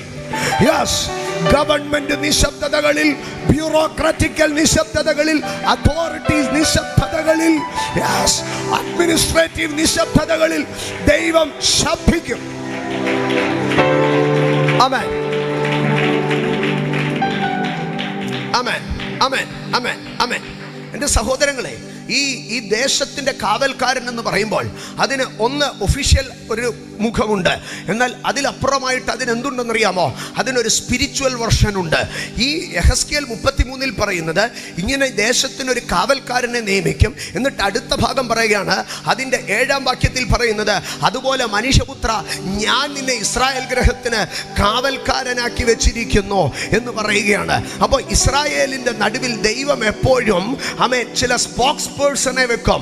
ദൈവത്തിൻ്റെ ശബ്ദമായിരിക്കാൻ, ദൈവത്തിൻ്റെ നാവായിരിക്കാൻ, ജനത്തിന് വരുന്ന വിപത്തുകളെ വിളിച്ചു പറയുവാൻ, ദേശത്തിന് വരുന്ന നാശങ്ങളെ വിളിച്ചു പറയുവാൻ, സഭയ്ക്ക് വിരോധമായ ശത്രു പദ്ധതികളെ വിളിച്ചു പറയുവാൻ ദൈവം എല്ലായ്പ്പോഴും ചിലരെ എന്ത് ചെയ്യുക? അപ്പോയിന്റ് ചെയ്ത് വെക്കുക. പക്ഷേ പലപ്പോഴും സഭയ്ക്കകത്ത്, ആത്മീയ ലോകത്തിനകത്ത് എന്ത് സംഭവിക്കുമെന്നറിയാമോ? ഈ പ്രവാചക ഗണം നിശബ്ദതയിലായി പോകുക. ഈ അഭിഷക്ത ഗണം നിശബ്ദതയിലായി പോകുക. ഇന്ന് പകൽ ഞാൻ അതിനകത്ത് നിന്നാണ് ഇതിന്റെ പ്രാരംഭ ഭാഗം ശുശ്രൂഷിക്കുന്നത്. പ്രവാചകന്മാർ നിശബ്ദമാകുമ്പോൾ, അഭിഷക്തന്മാർ നിശബ്ദമാകുമ്പോൾ, മറ്റൊരിടത്ത് നിന്ന് വിടുതലും വിശാലതയും ഉണ്ടാകുക. എങ്ങനെയാണ് ആ സംഭവം വരുന്നത്? ശമൂവേലിന്റെ 1-ാം പുസ്തകം 3-ാം അധ്യായത്തിലേക്ക് കടന്നു വരുമ്പോൾ അവിടെ ഇങ്ങനെയാണ് എഴുതിയിരിക്കുന്നത്. ശമൂവേൽ ബാലൻ ഏലിയുടെ മുൻപാകെ യഹോവയ്ക്ക് ശുശ്രൂഷ ചെയ്തു. ശമൂവേൽ ബാലൻ ആരുടെ മുമ്പിലാണ് ശുശ്രൂഷ ചെയ്യുന്നത്? ഏലിയുടെ മുൻപാകെയാണ് ശുശ്രൂഷ ചെയ്യുന്നത്. എന്നാൽ അടുത്ത ഭാഗം നിങ്ങൾ ഇങ്ങനെ ശ്രദ്ധിക്കണം. ആ കാലത്ത് യഹോവയുടെ വചനം ദുർലഭമായിരുന്നു, ദർശനം ഏറെ ഇല്ലായിരുന്നു. എന്ന് പറഞ്ഞാൽ സ്തോത്രം, വേർഡ് ഇല്ലായിരുന്നു, കേൾക്കാൻ, ദൈവത്തിൽ നിന്ന് കേൾക്കാൻ കഴിയുന്നില്ല. 2, ദൈവത്തിൻ്റെ ഓപ്പൺ വിഷൻസ്, ദൈവത്തിൻ്റെ തുറന്ന ദർശനങ്ങളുമില്ല. ഇവിടെ പ്രവാചക അഭിഷേകം, പ്രൊഫറ്റിക്കൽ റലം ഓഫ് ആണ്, വിഷൻ റലം ഓഫ് ആണ്. 2 ഭാഗങ്ങളാണ് പറയുന്നത്. പ്രൊഫറ്റിക്കൽ റലം ഓഫായി നിൽക്കുന്ന, വിഷൻ റലം ഓഫായി നിൽക്കുന്നതായ ഒരു സീസൺ ആണ് ശമൂവേൽ ബാലൻ കയറി വരുന്ന സമയം. ഇത് ആരുടെ കാലമാണ്? ഏലിയുടെ കാലമാണ്. ഏലിയുടെ കാലം ഒരു സ്പിരിച്വൽ സൈലൻസിന്റെ കാലമായിരുന്നു. ഞാൻ ആരംഭത്തിലെ സമയം കുഞ്ഞുങ്ങളുടെ അടുക്കൽ വ്യക്തിപരമായി സംസാരിക്കുന്നു.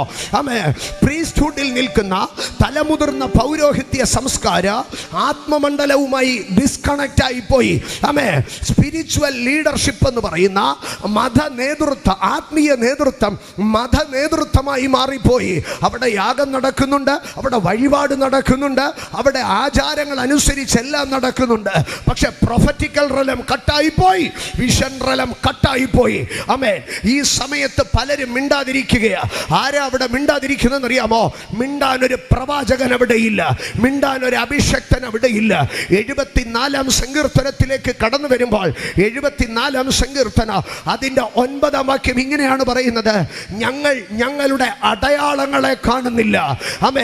സഭയുടെ നടുവിൽ സൈനുകൾ സംഭവിക്കുന്നില്ല, സൈൻസ് ആൻഡ് വണ്ടേഴ്സ്, അടയാളങ്ങൾ സംഭവിക്കുന്നില്ല, രോഗികൾ സൗഖ്യമാകുന്നില്ല, മുടന്തർ എഴുന്നേറ്റ് നടക്കുന്നില്ല, കൃപാവരങ്ങൾ ജ്വലിക്കുന്നില്ല. ഞങ്ങളുടെ ഇടയിൽ അടയാളങ്ങളെ കാണുന്നില്ല. ഇന്ന് പകൽക്കാല ഒരു സീസൺ ഇതിനകത്ത് ദൈവ സഭകൾക്കകത്ത്, ദേശത്തിനകത്ത് കയറി നിൽക്കുകയാണ്. ഞങ്ങളുടെ അടയാളങ്ങളെ കാണുന്നില്ല, പ്രൊഫറ്റിക്കൽ റലം ആക്റ്റീവ് ആകുന്നില്ല, വിഷൻ റലം ഓപ്പൺ ആകുന്നില്ല. പക്ഷേ അതിൻ്റെ അടുത്ത് പറയുകയാണ്, യാതൊരു പ്രവാചകനും ശേഷിച്ചിട്ടില്ല. ഇത് എത്രത്തോളം എന്നറിയാകുന്നവൻ, ആത്മമണ്ഡലത്തിൽ കയറി ദർശനങ്ങളെ കാണാൻ കഴിയുന്നവൻ കുറഞ്ഞു പോവുകയാണ്. ഒരു സ്പിരിച്വൽ സൈലൻസ്, ഒരു സ്പിരിച്വൽ സൈലൻസ്. പ്രവാചകൻ മിണ്ടുന്നില്ല, പ്രവാചകൻ മിണ്ടുന്നില്ല, ദർശനങ്ങൾ കാണുന്നില്ല, അടയാളങ്ങൾ കാണുന്നില്ല. അതാണ് ശമൂവേലിന്റെ 1-ാം പുസ്തകം 3-ാം അധ്യായം ആരംഭിക്കുമ്പോൾ പറയുന്നു, കേൾക്കാൻ വേടില്ല, കാണാൻ വിഷനുകളില്ല. എന്നാൽ അതിൻ്റെ 4-ാം വാക്യത്തിലേക്ക് വരുമ്പോൾ, 3-ാം വാക്യത്തിലേക്ക് വരുമ്പോൾ, പെട്ടകമിരിക്കുന്ന ദൈവമന്ദിരത്തിന്റെ മുൻപാകെ രാത്രി വിളക്കണയുന്നതിന് മുൻപേ ചെന്ന് കിടക്കുന്ന ശമൂവേൽ, ആത്മീയ നിശബ്ദതയുടെ നടുവിൽ 4-ാം വാക്യത്തിൽ ഒരു ശബ്ദം കേട്ടു: യഹോവ ശമൂവേലിനെ വിളിച്ചു. ഇന്ന് പകൽക്കാല പ്രൊഫറ്റ്സുകൾ ഓഫായി പോയ, സ്പിരിച്വൽ ഡീആക്ടിവേറ്റ് ആയി പോയ ഇടത്ത് ഇന്ന് പകൽക്കാല ദൈവം ഇതിനകത്ത് പേഴ്സണലി ചിലരുടെ ഈ കാലഘട്ടം ഈ കാലഘട്ടം കൃപാവരങ്ങളുടേതാണോ അല്ലയോ എന്നുള്ളതല്ല. ആമേൻ. When the spiritual silence, ആത്മീയ നിശബ്ദത കയറി വരുമ്പോൾ, ആത്മീയ നിശബ്ദത കയറി വരുമ്പോൾ മറ്റൊരിടത്തു നിന്ന് ദൈവം സംസാരിക്കുകയാണ്. കുഞ്ഞുങ്ങളെല്ലാം കണ്ണുകളെ അടച്ചാട്ട് ഇന്ന് പകൽ 1 മിനിറ്റ് കൊച്ചു കുഞ്ഞുങ്ങൾ ഉൾപ്പെടെ പ്രാർത്ഥിച്ചാട്ട് എൻ്റെ പ്രൊഫറ്റിക്കൽ റലം ഒന്ന് ആക്ടിവേറ്റ് ആകട്ടെ, എൻ്റെ വിഷൻ റലം ഒന്ന് ആക്ടിവേറ്റ് ആകട്ടെ. യേശുവിൻ്റെ നാമത്തിൽ, യേശുവിൻ്റെ നാമത്തിൽ. ഇനി ഉപവാസ പ്രാർത്ഥന ഒരു വിടുതലിൽ അവസാനിപ്പിക്കേണ്ടതല്ല. ഇതൊരു കൃപാവരത്തിൽ, ഇതൊരു ദൈവ സാന്നിധ്യത്തിൽ. ഏലിയുടെ കാലത്ത് വചനം ദുർലഭമാകുമ്പോൾ, ദർശനങ്ങൾ ഇല്ലാതെ വരുമ്പോൾ ഒരു ശമൂവേലിനെ ദൈവം എഴുന്നേൽപ്പിക്കുകയാണ്. To be the spokesperson of the season. ഇന്ന് പകൽക്കാല ഈ കാലഘട്ടത്തെ ചലിപ്പിക്കാൻ കഴിയുന്ന ഒരു കൃപാവരം, ഒരു പ്രവചനവരം ഇന്ന് പകൽ ഇതിനകത്ത് ചിലർ റിസീവ് ചെയ്യട്ടെ. എന്റെ പ്രവചനവരം ഒന്ന് കത്തിക്കപ്പാ, എന്റെ വിഷൻ റലം ഒന്ന് ഓപ്പൺ ആകട്ടെ. ലൈവായി ഇപ്പോൾ തന്നെ ഇതിനകത്ത് വിഷൻ റലം ഓപ്പൺ ആകട്ടെ. പ്രൊഫറ്റിക്കൽ അനോയിന്റിംഗ് നിന്റെ മേൽ. 2-3 മിനിറ്റുകൾ ആത്മാവിൽ കാത്തിരുന്നാട്ടെ. 2-3 മിനിറ്റുകൾ ആത്മാവിൽ കാത്തിരുന്നാട്ടെ. Yes, bell. Somebody is going to be anointed with a prophetical anointing. Somebody is going to be anointed with a prophetical authority. Somebody is going to be anointed with a prophetical anointing. Yes, a vision anointing. The vision realm is going to open before you. Yes. ഭൂതങ്ങളെ കാണുന്ന, ദൂതന്മാരെ കാണുന്ന, സ്വർഗത്തെ കാണുന്ന, ദൈവമഹത്വത്തെ കാണുന്ന ഒരു ആത്മമണ്ഡലം ഇതാ സ്വർഗം ഇതിനകത്ത് ഓപ്പൺ ആക്കുന്നു. കൊച്ചു കുഞ്ഞുങ്ങൾ, യൗവനക്കാർ കൊതിച്ചാട്ടെ. Yes, receive a gift of grace, a gift of holy spirit.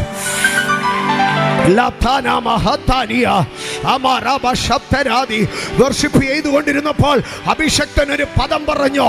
തന്നോട് യാചിക്കുന്നവർക്ക് പരിശുദ്ധാത്മാവിനെ കൊടുക്കുമെന്നല്ല, പരിശുദ്ധാത്മാവിനെ എത്ര അധികമായി കൊടുക്കുക. An abundance, an overflow of Holy Spirit, an overflow of Holy Spirit. പരിശുദ്ധാത്മാവ് ചിലരെ തൊടുന്ന മിനിറ്റുകളാണ്. ആമേൻ, ആമേൻ, ആമേൻ. നിനക്ക് ഇരുന്ന് ആരാധിക്കണോ, നിനക്ക് എഴുന്നേറ്റ് ആരാധിക്കണോ? 1 മിനിറ്റ്, ചില മിനിറ്റുകൾ ദൈവ സാന്നിധ്യത്തെ കൊതിച്ചാട്ട്. Yes, somebody is going to be anointed with a prophetical anointing. Somebody is going to be anointed with a vision anointing. Yes, ഒരു ദർശനവരം നിന്റെ മേൽ വീഴട്ടെ, ഒരു കൃപാവരം നിന്റെ മേൽ വീഴട്ടെ, ഒരു പ്രവചനവരം. പരിശുദ്ധാത്മാവേ, പരിശുദ്ധാത്മാവേ, ഒരു സ്പിരിച്വൽ ഷിഫ്റ്റ് ഇതിനകത്ത് സംഭവിക്കുകയാണ്. ഒരു സ്പിരിച്വൽ ഷിഫ്റ്റ് ഇതിനകത്ത് സംഭവിക്കുകയാണ്. Somebody is going to be shifted to the spiritual authority. ആത്മമണ്ഡലത്തിന്റെ അധികാരത്തിലേക്ക് ചിലർ ഇതിനകത്ത് ഷിഫ്റ്റ് ആകട്ടെ. പിതാവിൻ്റെയും പുത്രൻ്റെയും പരിശുദ്ധാത്മാവിൻ്റെയും നാമത്തിൽ ഞാൻ ആത്മീയ വിവശതകളെ ഓപ്പൺ ആക്കുന്നു. ആത്മീയ വിവശതകളെ ഓപ്പൺ ആക്കുന്നു. ആത്മീയ വിവശതകളെ ഓപ്പൺ ആക്കുന്നു. യേശു ക്രിസ്തുവിന്റെ നാമത്തിൽ ദൈവം തിരഞ്ഞെടുത്തിരിക്കുന്ന ചിലർ ഇതിനകത്ത് അഭിഷേകത്തിന്റെ അസാധാരണ തലത്തിലേക്ക്, കൃപാവരത്തിലേക്ക് കേറിപ്പോകട്ടെ, കേറിപ്പോകട്ടെ. ദൂതനെ കാണുന്ന, ദൂതനെ കാണുന്ന, ഭൂതങ്ങളെ കാണുന്ന, പിശാചുക്കളെ കീഴടക്കുന്ന, ദൃശ്യമായതല്ല അദൃശ്യമായതിനെ കാണുന്ന ഒരു സ്പിരിറ്റ്. പ്രവാചകന്മാർ നിശബ്ദമാകുമ്പോൾ, പ്രവാചക ശബ്ദം നിശബ്ദമാകുമ്പോൾ, ദർശനങ്ങൾ ഇല്ലാതെ പോകുമ്പോൾ മറ്റൊരിടത്തു നിന്ന് ആ ശബ്ദം പുറപ്പെടുകയാണ്. എവിടെ നിന്ന്? ഒരു കൊച്ചു ബാലനിൽ നിന്ന്.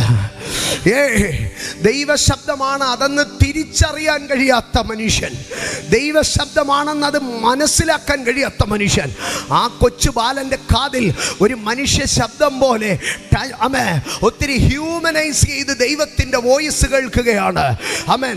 മരുഭൂമികളെ നടുക്കുന്ന ശബ്ദ, മാൻപേടകളെ പ്രസവിപ്പിക്കുന്ന ശബ്ദ, പാറകളെ തകർക്കുന്ന ശബ്ദ, ആമേൻ, ആമേൻ, വനങ്ങളെ തോൽ പോലിരിക്കുന്ന ശബ്ദ, പെരുവെള്ളത്തിന്റെ മീതെ മുഴങ്ങുന്ന ശബ്ദ. പക്ഷേ ഇപ്പൊ ആ ശബ്ദം അതിന്റെ ഡെസിബല് മുഴുവനും കുറച്ചിട്ട് ആ ശബ്ദത്തെ ഹ്യൂമനൈസ് ചെയ്തിട്ട് ഒരു കൊച്ചു പയ്യന്റെ കാതുകളിൽ ഇങ്ങനെ മൃദുവായി ധ്വനിപ്പിക്കുകയാണ്, സാമുവേൽ സാമുവേൽ സാമുവേൽ എന്ന് പറഞ്ഞാൽ അമേ അഖിലാണ്ടത്തെ മുഴുവനും ഉളവാക്കുവാൻ തക്കവണ്ണം കരുത്തുള്ള ശബ്ദ, പാറകളെ പിളർക്കാൻ തക്കവണ്ണം കരുത്തുള്ള ശബ്ദ.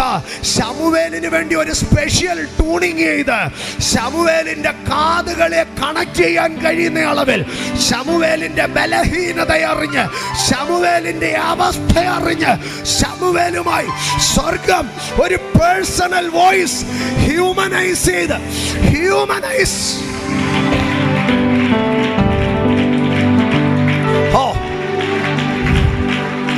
പാറകളെ തകർക്കുന്ന ആ ശബ്ദം ശമൂവേലിന്റെ കാതുകളിൽ കേട്ടിരുന്നെങ്കിലോ അന്ന് ശമൂവേൽ എന്തോ ആയിപ്പോയനെ, പൊട്ടനായിപ്പോയനെ. അല്ലെങ്കിൽ ആ ഒരൊറ്റ ശബ്ദത്തിൽ ശമൂവേൽ എന്ത് ചെയ്തേനെ, അറ്റാക്ക് അടിച്ച് ഹാർട്ട് അറസ്റ്റ് അടിച്ച് അന്നേരം ശമൂവേൽ തീർന്നു പോയനെ. പക്ഷേ ശമൂവേലിന്റെ അവസ്ഥ അറിഞ്ഞ്, ശമൂവേലിന്റെ പ്രകൃതം അറിഞ്ഞ് ശമൂവേലിന്റെ അടുക്കൽ വന്ന് പേർ വിളിക്കുകയാണ്. ആ പേർ വിളിയെ ഡിസേൺ ചെയ്യാൻ കഴിയാതെ അതിനെ തിരിച്ചറിയാതെ പോകുന്ന ശമൂവേലിന്റെ അടുക്കൽ റിപ്പീറ്റ് ചെയ്ത് ദൈവം സംസാരിക്കുകയാണ്. പലരും മൗനമായി പോയിടത്ത് ഈ ചർച്ചിനകത്തു നിന്ന് ഈ കാലഘട്ടത്തിന് വേണ്ടി ദൈവം ചിലരുടെ വായ് തുറപ്പിക്കുമ്പോൾ എത്ര പേർ പറയോ, അതെന്റെ വായായിരിക്കട്ടെ, അതെന്റെ വായായിരിക്കട്ടെ, അതെന്റെ വായായിരിക്കട്ടെ. ലോസ് മെഹതേനിയ ലഥാനിയ പ്രമസ്മര കറ്റാരിയ. ആമോസിന്റെ പുസ്തകം 8:11 ഇങ്ങനെയാണ് പറയുന്നത്, അപ്പത്തിനായുള്ള വിശപ്പല്ല, വെള്ളത്തിനായുള്ള ദാഹമല്ല, യഹോവയുടെ വചനങ്ങളെ കേൾക്കേണ്ടതിനുള്ള വിശപ്പ് തന്നെ ഞാൻ ദേശത്തേക്ക് അയക്കുന്ന നാളുകൾ വരുന്നു എന്ന് പറഞ്ഞാൽ വിശക്കുക. മനുഷ്യന്റെ മുമ്പാകെ ഭക്ഷണം ഇരിപ്പുണ്ട്, വെള്ളം ഇരിപ്പുണ്ട്, നല്ല പാനീയങ്ങൾ ഇരിപ്പുണ്ട്, സുഖ സൗകര്യങ്ങളുണ്ട്. പക്ഷെ മനുഷ്യന് സ്വസ്ഥതയില്ല. എന്താ കാര്യം എന്നറിയാമോ? അവൻ കൊതിക്കുക ഒരു ദൈവശബ്ദത്തിന് വേണ്ടി, ഒരു ദൈവശബ്ദത്തിന് വേണ്ടി. വിശപ്പയക്കുന്നു. വചനത്തിന് വേണ്ടിയുള്ള ദൈവശബ്ദം കേൾപ്പാനുള്ള കൊതി മനുഷ്യന്റെ മേൽ വരുന്നുവെന്ന് പറഞ്ഞാൽ അതിൻ്റെ അർത്ഥം ദൈവശബ്ദത്തെ പ്രൊണൗൺസ് ചെയ്യുന്ന, ദൈവശബ്ദത്തെ റിനൗൺസ് ചെയ്യുന്ന ദൈവത്തിൻ്റെ സ്പോക്സ് പേഴ്സൺമാരെ ദൈവം കട്ട് ചെയ്തു. എന്നാൽ അതിൻ്റെ നടുവിൽ സ്വർഗം ഒരുത്തനെ അന്വേഷിക്കുകയാണ് ദൈവശബ്ദം വിളിച്ചു പറയാൻ. Jesus Jesus. ദൈവം പ്രവാചകന്മാരെ ഏൽപ്പിച്ചതൊക്കെ ഉണർവ് കാലത്തല്ല. ലെറ്റ് മീ റിപ്പീറ്റ്, ദൈവം പ്രവാചകന്മാരെ എഴുന്നേൽപ്പിച്ചത് ഉണർവ് കാലത്തല്ല. മോശ ഒരു പ്രവാചകനായിരുന്നു. മോശ എഴുന്നേറ്റത് ഉണർവ് കാലത്തല്ല. ആമേൻ. ദൈവത്തെ ആരാധിപ്പാൻ പോലും സാഹചര്യമില്ലാത്ത മിസ്രൈമ്യ മേധാവിത്വത്തിന്റെ കീഴിലാണ് മോശ എന്ന പ്രവാചകൻ എഴുന്നേൽപ്പിക്കപ്പെട്ടത്. ഫറവോന്റെ കൊട്ടാരത്തിൽ നിന്നാണ് ഒരു പ്രവാചകൻ എഴുന്നേറ്റ് വന്നത്. ആമേൻ. ന്യായപ്രമാണം കണ്ട ഏറ്റവും വലിയ പ്രവാചകന്മാരിൽ ഒരുത്തൻ മോശയാണെങ്കിൽ മറ്റേത് ഏലിയാവാണ്. ആഹാബ് എന്ന കൊടിയ രാജാവ് സീദോന്യ രാജ്ഞിയായ ഇസബേലിന്റെ നേതൃത്വത്തിൽ അന്ധകാര ശക്തികളെ കുടിയിരുത്തി, ബാലിനെയും അശേരയെ അപ്പുറത്തും ഇപ്പുറത്തും ഇരുത്തി പ്രതിഷ്ഠ വെച്ച് ആചരി യഹോവയായ ദൈവത്തെ നീക്കിക്കളഞ്ഞ് നേര് പറയുന്ന ഒരു പ്രവാചകനും ഇസ്രായേലിൽ ഇല്ലാത്ത സമയത്താണ് ഏലിയാവെന്നൊരു പ്രവാചകൻ എഴുന്നേറ്റ് വന്നത്. ഇന്ന് പകൽക്കാല ഉണർവിനകത്തൊന്ന് കയറി വരാൻ നീ ആഗ്രഹിക്കരുത്. പകരമോ എന്റെ ദാസനോ വരണ്ട നിലത്തു നിന്ന് മുളച്ചു വരുന്ന തൈ പോലെ ഇരിക്കും. Jesus Jesus Jesus Jesus Jesus. പ്രബല ഘടക മഹത്തുരാദിയാദര പ്രമാംജലം പ്രഭക്കരം പ്രവർത്താനി. നീ നിശബ്ദനായിരുന്നാൽ ദൈവം നിശബ്ദനായിരിക്കത്തില്ല. ജീസസ്. ഏലിയെ നീ നിശബ്ദനായിരുന്നാൽ, ഏലിയുടെ കാലം വേർഡിനെയും വിഷനെയും മൈൻഡ് ചെയ്യാതിരുന്നു കഴിഞ്ഞാൽ ദൈവം നിശബ്ദനാകത്തില്ല. ദൈവം ഒരു ശമൂവേലിനെ കൊണ്ട് ശബ്ദിപ്പിക്കുകയാണ്. ഇന്ന് പകൽ എത്ര വിശ്വസിക്കുന്നു? ഗവൺമെന്റ് സൈലൻസ്, സ്പിരിച്വൽ സൈലൻസ്, ഇത് രണ്ടും ദേശത്ത് വ്യാപരിച്ചാലും ഇല്ലെങ്കിലോ ഞാൻ ദൈവത്തിൻ്റെ ഒരു ശബ്ദമായിരിക്കും. Holy spirit. ഞാൻ വേഗത്തിൽ മുൻപോട്ട് പോകട്ടെ. രണ്ടാമത്തെ ഭാഗത്തിലേക്ക് ഞാൻ കടന്നു വരികയാണ്. ഒന്ന്, ആമേൻ, ദൈവത്തിൻ്റെ ശബ്ദം കേൾക്കുന്നില്ല, അത് കേൾപ്പിക്കാൻ ആരുമില്ല. അതിൻ്റെ നടുവിൽ ദൈവം എന്ത് ചെയ്യുകയാണ്? മറ്റൊരുവനെ തൻ്റെ ശബ്ദം കൊണ്ട്. രണ്ടാമത്തെ ഭാഗത്തിലേക്ക് ഞാൻ കടന്നു. രണ്ടാമത്തെ വരുമ്പോൾ യെശയ്യാ പ്രവചനം 59-ാം അധ്യായം അതിൻ്റെ 16-ാം വാക്യം. യെശയ്യാ പ്രവചനം 59-ാം അധ്യായം അതിൻ്റെ 16-ാം വാക്യം. അവിടെ ഒരു അനദർ സൈലൻസ്, അതും സ്പിരിച്വൽ സൈലൻസ് തന്നെയാണ്. പക്ഷേ ആമേൻ, ആദ്യം ഞാൻ പറഞ്ഞ സ്പിരിച്വൽ സൈലൻസ് സ്വർഗത്തിൽ നിന്ന് ഭൂമിയിലേക്ക് വരാത്ത ഒരു സൈലൻസ് ആണ്. സ്വർഗത്തിൽ നിന്ന് ഭൂമിയിലേക്ക് കേൾക്കാൻ കഴിയുന്നില്ല. എന്നാൽ യെശയ്യാ 59-ന്റെ 16-ലേക്ക് കടന്നു വരുമ്പോൾ സ്വർഗത്തിൽ നിന്ന് ഭൂമിയിലേക്ക് കേൾക്കാൻ കഴിയാത്തതല്ല. യെശയ്യാ 59-ന്റെ 16 പകരം ആരുമില്ലെന്ന് അവൻ കണ്ട് പക്ഷവാദം ചെയ്യുവാൻ ആരുമില്ലായികയാൽ ആശ്ചര്യപ്പെട്ടോ. പക്ഷവാദം ചെയ്യുവാൻ ആരുമില്ലായികയാൽ അവൻ ആശ്ചര്യപ്പെട്ടോ. സ്തോത്രം എന്ന് മേളി പിടിക്കും. ഓക്കെ എന്ന് പറഞ്ഞാൽ സ്തോത്രം, ആമേൻ, പക്ഷപാതം ചെയ്യുവാൻ ആരെയും കാണുന്നില്ല എന്ന് പറഞ്ഞാൽ സ്വർഗത്തിൽ നിന്ന് ഭൂമിയിലേക്കൊരു ശബ്ദം വരുന്നില്ലെന്നല്ല, ഭൂമിയിൽ നിന്ന് സ്വർഗത്തിലേക്കൊരു ശബ്ദം സെൻഡ് ചെയ്യാൻ ആരുമില്ല. ആമേൻ. പക്ഷപാതം ചെയ്യുക, ഭൂമിയിൽ നിന്ന് സ്വർഗത്തിലേക്കൊരു ശബ്ദം സെൻഡ് ചെയ്യാൻ. ഇനി കുറച്ചും കൂടെ വ്യക്തമായി പറഞ്ഞാൽ മനുഷ്യരുടെ ഇടയിൽ നിന്ന് ദൈവത്തോട് സംസാരിക്കാൻ എന്തില്ല? ഒരു നിശബ്ദതയാണ്. അതുകൊണ്ടാണ് യെരമ്യാ 59-ന്റെ 16-ൽ പറയുകയാണ്, ആരുമില്ല എന്ന് അവൻ കണ്ട് പക്ഷവാദം ചെയ്യുവാൻ ആരുമില്ലായികയാൽ ആശ്ചര്യപ്പെട്ടു. ഒന്ന് ഇന്റർസീഡ് ചെയ്യാൻ, ആമേൻ, ഒന്ന് പക്ഷവാദം ചെയ്യാൻ ആരുമില്ലായികയാൽ ആശ്ചര്യപ്പെട്ടോ. ഞാൻ ഇതിനകത്ത് രണ്ട് ഭാഗങ്ങളിലേക്ക് കയറുകയാണ്. ഒന്ന് എന്ന് പറയുന്നത് സ്തോത്രം, നമ്മുടെ മധ്യ തിരുവിതാംകൂറിലേക്കൊക്കെ പോയി കഴിഞ്ഞാൽ നമ്മുടെ ഈ ചെറുപ്പക്കാർ യൗവനക്കാരൊക്കെ നിന്ന് സാക്ഷി പറയാൻ എഴുന്നേറ്റ് നിന്ന് തള്ളുന്ന ഒരു തള്ളുണ്ട്. എന്താണ് തള്ളെന്നറിയാമോ? ഞാൻ ഇന്ന് ഈ നില വരെ എത്തിയത് എൻ്റെ വല്യപ്പച്ചൻ്റെ പ്രാർത്ഥനയാ, എൻ്റെ വല്യമ്മച്ചിയുടെ പ്രാർത്ഥനയാ. ശരിയാ, നീ ദൈവമേന്ന് വിളിച്ചിട്ടില്ല. ആമേൻ. അപ്പം ഇവൻ എന്തുണ്ടെന്നറിയാമോ? ഇവൻ പറയുന്നത് മുഴുവൻ, ഇനി ഞാൻ ഗൾഫിൽ പോയത്, ഞാൻ അമേരിക്കയിൽ പോയത്, ഞാൻ ജോലിക്ക് പോയത് എൻ്റെ പിതാക്കന്മാർ ഈ പുസ്തകം എടുത്തത് കൊണ്ടാണ്, എൻ്റെ പിതാക്കന്മാർ പ്രാർത്ഥിച്ചത് കൊണ്ടാണ്, എൻ്റെ വല്യമ്മച്ചി രാത്രിയിലൊക്കെ ഇരുന്ന് കരയുന്ന ശബ്ദം ഞങ്ങളുടെ പഞ്ചായത്ത് മുഴുവനും കേൾക്കുമായിരുന്നു.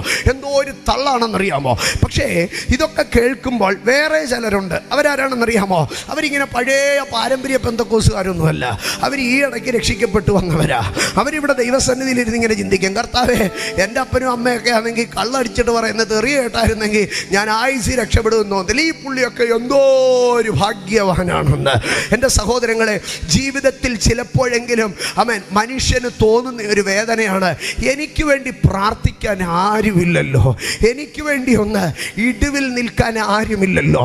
ഇന്ന് പകൽക്കാലം ദൈവത്തിൻ്റെ പൈതലേ, ഈ സമയത്ത് പലരും നിനക്ക് വേണ്ടി മിണ്ടാതിരിക്കുമ്പോൾ, നിനക്ക് വേണ്ടി ദൈവത്തോടൊന്ന് സംസാരിക്കാൻ, നിനക്ക് വേണ്ടി ദൈവത്തോടൊന്ന് ഇടപെടാൻ, നിനക്ക് വേണ്ടി ദൈവത്തോടൊന്ന് കരയാൻ, ആമേൻ, നിന്നെ ഒന്ന് നിന്റെ അനുഗ്രഹത്തിന് വേണ്ടി ഒന്ന് പ്രാർത്ഥിക്കാൻ, കർത്താവേ എനിക്ക് വേണ്ടി പ്രാർത്ഥിക്കാൻ ആരെങ്കിലും ഉണ്ടോ?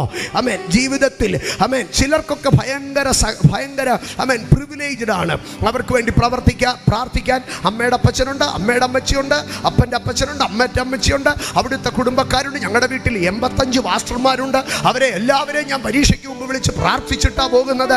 എൻ്റെ സഹോദരങ്ങളെ, അങ്ങനെ ഒരു കൂട്ടർ കാണും. പക്ഷെ നിന്റെ കുടുംബത്തിൽ നിനക്ക് വേണ്ടി പ്രാർത്ഥിക്കാൻ, നിനക്ക് വേണ്ടി ഇടിവിൽ നിൽക്കാൻ, നിനക്ക് വേണ്ടി ഉപവസിക്കാൻ, നിനക്ക് വേണ്ടി കരയാൻ, നിന്റെ കൂടെ ഇരുന്നൊന്ന് കൈപിടിക്കാൻ ഒരുത്തനുമില്ലാതെ നീ ഒറ്റയ്ക്ക് ചങ്കുപൊട്ടി കരയുന്ന വേളകളിൽ ഇന്ന് പകൽ നീ തിരിച്ചറിയണോ, നിന്റെ നിശബ്ദതയുടെ നടുവിൽ നിനക്ക് വേണ്ടി ശബ്ദിക്കുന്ന ഒരു ദൈവമുണ്ട്. നിന്റെ നിശബ്ദതയുടെ നടുവിൽ La prabarthamania pramashmalthania raba prabarthania laba prabarthania hadanagadagara prabaraba shamaraba prabarthania rabala hadana hadanagadara pramashya prabarthania pramala hadanagadari pramashapthanaba prabarthania. Hallelujah, hallelujah, hallelujah, hallelujah, hallelujah, hallelujah. കണ്ടോ അമ്മേ, ഇപ്പോൾ നീ മിണ്ടാതെ ഇരുന്നാൽ എന്ന് പറഞ്ഞാൽ നിനക്ക് വേണ്ടി ഒരു പ്രേയിങ് വോയിസ് ഇല്ല, നിനക്ക് വേണ്ടി ഒരു പ്രാർത്ഥനാ ശബ്ദം മുഴങ്ങുന്നില്ല, നിനക്ക് വേണ്ടി ഒന്ന് ഉപവസിക്കാൻ ആരുമില്ല, നിനക്ക് വേണ്ടി ഒന്ന് ഇന്റർസീഡ് ചെയ്യാൻ ആരുമില്ല. അമേൻ. ഇന്ന് പകൽക്കാലം ഞാൻ പറയട്ടെ, നിനക്ക് വേണ്ടി ഇന്റർസീഡ് ചെയ്യാൻ ആരുമില്ല എങ്കിൽ അമേൻ, ഞാൻ നിനക്ക് മുമ്പാകെ ഒരു അസാധാരണ സാധ്യതയെ തുറന്നു തരാം. എൻ്റെ സഹോദരങ്ങളെ, അമേൻ, എൻ്റെ അപ്പച്ചനും അമ്മച്ചിയും ഒക്കെ സുവിശേഷ വേലയിലായിരുന്നു. പക്ഷേ അവരുടെ വിശ്വാസം അനുസരിച്ച്, അവരെ അന്ന് കേട്ട ഉപദേശമനുസരിച്ച് മക്കളെയും കുടുംബത്തെയും തള്ളിക്കളയുന്നതാണ് ദൈവവിശ്വാസമെന്നാണ് അവർ കരുതിയിരുന്നത്. അതുകൊണ്ട് എനിക്കൊരു കാര്യം നന്നായിട്ടറിയാം, എൻ്റെ വല്യപ്പനും വല്യമ്മയും എനിക്ക് വേണ്ടി ഒരു വാക്കുപോലും പ്രാർത്ഥിച്ചു കാണത്തില്ല കേട്ടോ, എനിക്ക് വേണ്ടി ഒരു വാക്കുപോലും പ്രാർത്ഥിച്ചു കാണത്തില്ല. ഇന്ന് പകൽ ഞാൻ ധൈര്യത്തോടു കൂടി പറയാം, ഒരാളുടെയും പ്രാർത്ഥനയല്ല എന്നെ ഇവിടെ നിർത്തിയത്, പകരം ദൈവത്തിൻ്റെ കൃപ ഒന്നു മാത്രമാണ്. ദൈവത്തിൻ്റെ കൃപ ഒന്നു മാത്രമാണ്. ദൈവത്തിൻ്റെ കൃപ ഒന്ന് മാത്രമാണ്. ഞാൻ അതിനകത്തുനിന്ന് അടുത്ത ഭാഗത്തിലേക്ക് കയറട്ടെ. ഇന്ന് പകൽ ഞാൻ ഇതിനകത്ത് ഓരോരുത്തരുടെ അടുക്കലും ചോദിക്കാം, അമ്മേ, നിങ്ങൾക്ക് വേണ്ടി ഭൂമിയിൽ പ്രാർത്ഥിക്കാൻ എത്ര പേരുണ്ട്? നിങ്ങൾക്ക് വേണ്ടി ഭൂമിയിൽ പ്രാർത്ഥിക്കാൻ ആരൊക്കെ ഉണ്ട്? ഒരുപക്ഷെ ചിലർക്ക് പറയാൻ കഴിയാം ഇന്നാരും ഒക്കെ ഉണ്ടെന്ന്. ഒരുപക്ഷെ ചിലർക്ക് എനിക്ക് ആരുമില്ല പാസ്റ്ററേ, ഞാനേ ഉള്ള എൻ്റെ വിഷയത്തിൽ, പിന്നെ ഞങ്ങളുടെ പാസ്റ്റർ ഞങ്ങൾക്ക് വേണ്ടി ഒരു വാക്ക് വല്ലപ്പോഴും പ്രാർത്ഥിക്കുമായിരിക്കാം, അല്ലാതെ എനിക്ക് വേണ്ടി ആരും പ്രാർത്ഥിക്കാനില്ല എന്ന് സങ്കടത്തോടെ പറയുന്നവരുണ്ടായിരിക്കാം. പക്ഷെ റോമാലേഖന 8-ാം അധ്യായം 26-ാം വാക്യത്തിലേക്ക് വരുമ്പോൾ, ഞാൻ മുൻപേ പറഞ്ഞല്ലോ, ഞാനായിരിക്കുന്നത് ദൈവത്തിൻ്റെ കൃപയാലാണെന്ന്. എന്നാൽ എനിക്ക് വേണ്ടി പ്രാർത്ഥിക്കാൻ വേറൊരാളും കൂടെ ഉണ്ട്. ഞാൻ ആരോടും എനിക്ക് വേണ്ടി പ്രാർത്ഥിക്കണമെന്ന് അങ്ങനെ പറയാറില്ല കേട്ടോ, കാരണം അവരുടെ വിഷയങ്ങൾ എന്തുമാത്രം പ്രാർത്ഥിക്കാൻ കിടക്കുന്നു, അവർക്ക് വേണ്ടി പ്രാർത്ഥിക്കട്ടെ. അമ്മേ, പക്ഷേ എനിക്ക് വേണ്ടി പ്രാർത്ഥിക്കുന്ന ഏറ്റവും അധികം, ഞാൻ എനിക്ക് വേണ്ടി പ്രാർത്ഥിക്കുന്നതിനെക്കാട്ടിൽ, എൻ്റെ അപ്പനും അമ്മ എനിക്ക് വേണ്ടി പ്രാർത്ഥിക്കുന്നതിനെക്കാട്ടിൽ, എൻ്റെ സഹോദരനും കുടുംബവും എനിക്ക് വേണ്ടി പ്രാർത്ഥിക്കുന്നതിനെക്കാട്ടിൽ ഉപരിയായി എനിക്ക് വേണ്ടി പ്രാർത്ഥിക്കുന്ന ഒരാളുണ്ട് ഭൂമിയിൽ കേട്ടോ. റോമാലേഖനം 8-ാം അധ്യായം അതിൻ്റെ 26-ാം വാക്യത്തിൽ ഇങ്ങനെയാണ് എഴുതിയിരിക്കുന്നത്, ഔവണ്ണം തന്നെ ആത്മാവ് നമ്മുടെ ബലഹീനതയ്ക്ക് തുണ നിൽക്കുന്നു, വേണ്ടും പോലെ പ്രാർത്ഥിക്കേണ്ടത് എന്തെന്ന് നാം അറിയുന്നില്ലല്ലോ. ആമേൻ. എന്നിട്ട് അടുത്ത ഭാഗം, ആത്മാവ് തന്നെ ഉച്ചരിച്ചുകൂടാത്ത ഞരക്കങ്ങളാൽ നമുക്ക് വേണ്ടി പക്ഷവാദം ചെയ്യുന്നു. എന്നാൽ ആത്മാവ് വിശുദ്ധർക്ക് വേണ്ടി ദൈവഹിതപ്രകാരം പക്ഷവാദം ചെയ്യുന്നത് കൊണ്ട്, ആമേൻ, ആത്മാവ് വിശുദ്ധന്മാർക്ക് വേണ്ടി ദൈവഹിതപ്രകാരം പക്ഷവാദം ചെയ്യുന്നത് കൊണ്ട് ഇന്ന് പകൽ ഞാനിവിടെ ആയിരിക്കുന്നത്, ഞാൻ ഭൂമിയിൽ ജീവനോടെ ആയിരിക്കുന്നത്, ആമേ, ഞാൻ ശുശ്രൂഷയിൽ നിലനിൽക്കുന്നത് എനിക്ക് വേണ്ടി ഒരാൾ 24/7 പ്രാർത്ഥിക്കുന്നത് കൊണ്ട്. ആരാണ് അദ്ദേഹം എന്നറിയാമോ?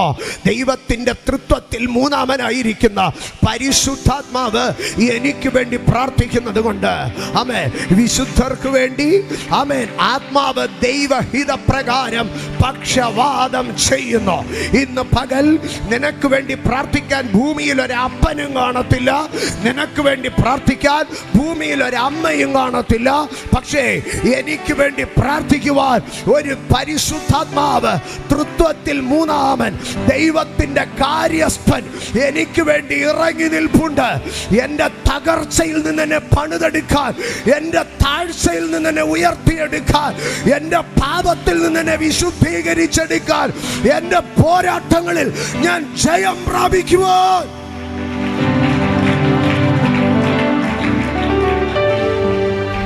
എനിക്ക് വേണ്ടി ഉലകത്തിൽ ഏറ്റവും കൂടുതൽ പ്രാർത്ഥിച്ചിട്ടുള്ളത് ആരാണെന്ന് ഞാൻ പറയും.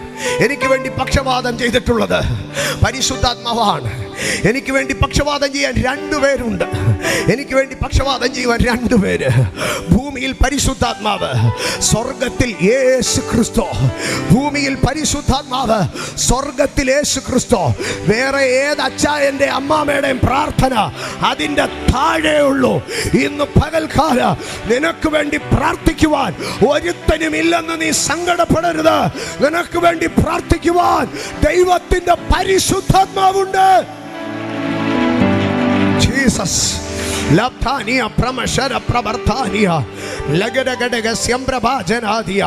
ഇന്ന് പകൽക്കാല പരിശുദ്ധാത്മാവുമായിട്ടൊന്ന് കണക്റ്റ് ആയാട്ടെ എൻ്റെ സഹോദരങ്ങളെ. ആമേ, നിങ്ങളുടെ വീട്ടിൽ ഞാനൊന്ന് വന്ന്, നിങ്ങൾ എന്നെ വീട്ടിൽ വിളിച്ചെന്നിരിക്കട്ടെ. വീട്ടിൽ വിളിച്ച് ഞാൻ നിങ്ങളുടെ വീട്ടിൽ വന്നോ, പ്രാർത്ഥിച്ചു വന്നിരിക്കട്ടെ. പ്രാർത്ഥിച്ച് ഇറങ്ങാൻ നേരം നിങ്ങൾ നിർബന്ധിച്ച്, നിങ്ങളുടെ കയ്യിൽ 1 രൂപ പോലും ഇല്ലെങ്കിലോ വണ്ടിക്കൂലിക്കെന്നും പറഞ്ഞ് ഞാൻ ഇറങ്ങാൻ നേരം എൻ്റെ പുറകെ വരുമോ? അതെന്താണെന്നറിയാമോ? ഓണറിങ് ആണ്, ആദരിക്കലാണ്. ഒരു വാക്ക് നിങ്ങളുടെ വീട്ടിൽ വന്ന് പ്രാർത്ഥിക്കുന്ന ഒരു മനുഷ്യനെ നിങ്ങൾ ആദരിക്കുമെങ്കിൽ ഇന്ന് പകൽക്കാലം ഞാൻ നിങ്ങളോട് ചോദിക്കട്ടെ, 24/7 നിന്റെ താഴ്ചയിലും വീഴ്ചയിലോ, നിന്റെ ഞെരുക്കത്തിലോ സങ്കടത്തിലോ, നിന്റെ രോഗത്തിലും പോരാട്ടത്തിലോ നിനക്ക് വേണ്ടി ഇടപെടാതെ പ്രാർത്ഥിച്ചുകൊണ്ട് നിൽക്കുന്ന പരിശുദ്ധാത്മാവിനെ നീ ആദരിക്കുന്നുണ്ടോ? പരിശുദ്ധാത്മാവിനെ നീ സ്നേഹിക്കുന്നുണ്ടോ? പരിശുദ്ധാത്മാവിനെ നീ ബഹുമാനിക്കുന്നുണ്ടോ? ആമേ, പലരും നിനക്ക് വേണ്ടി പ്രാർത്ഥിക്കാതിരുന്നിട്ടോ, പലരും പല ഇടങ്ങളിൽ ഇരുന്ന് നിനക്കെതിരെ എതിർ പ്രാർത്ഥന ഉയർത്തിയിട്ടോ. ഓ ഇന്ന് പകൽക്കാല നിനക്കെതിരെയുള്ള എതിർ പ്രാർത്ഥനയുടെ ശബ്ദങ്ങൾക്ക് മീതെ പരിശുദ്ധാത്മാവ് ശബ്ദിക്കുകയാണ്. Yes, cancelling all the soulish prayer.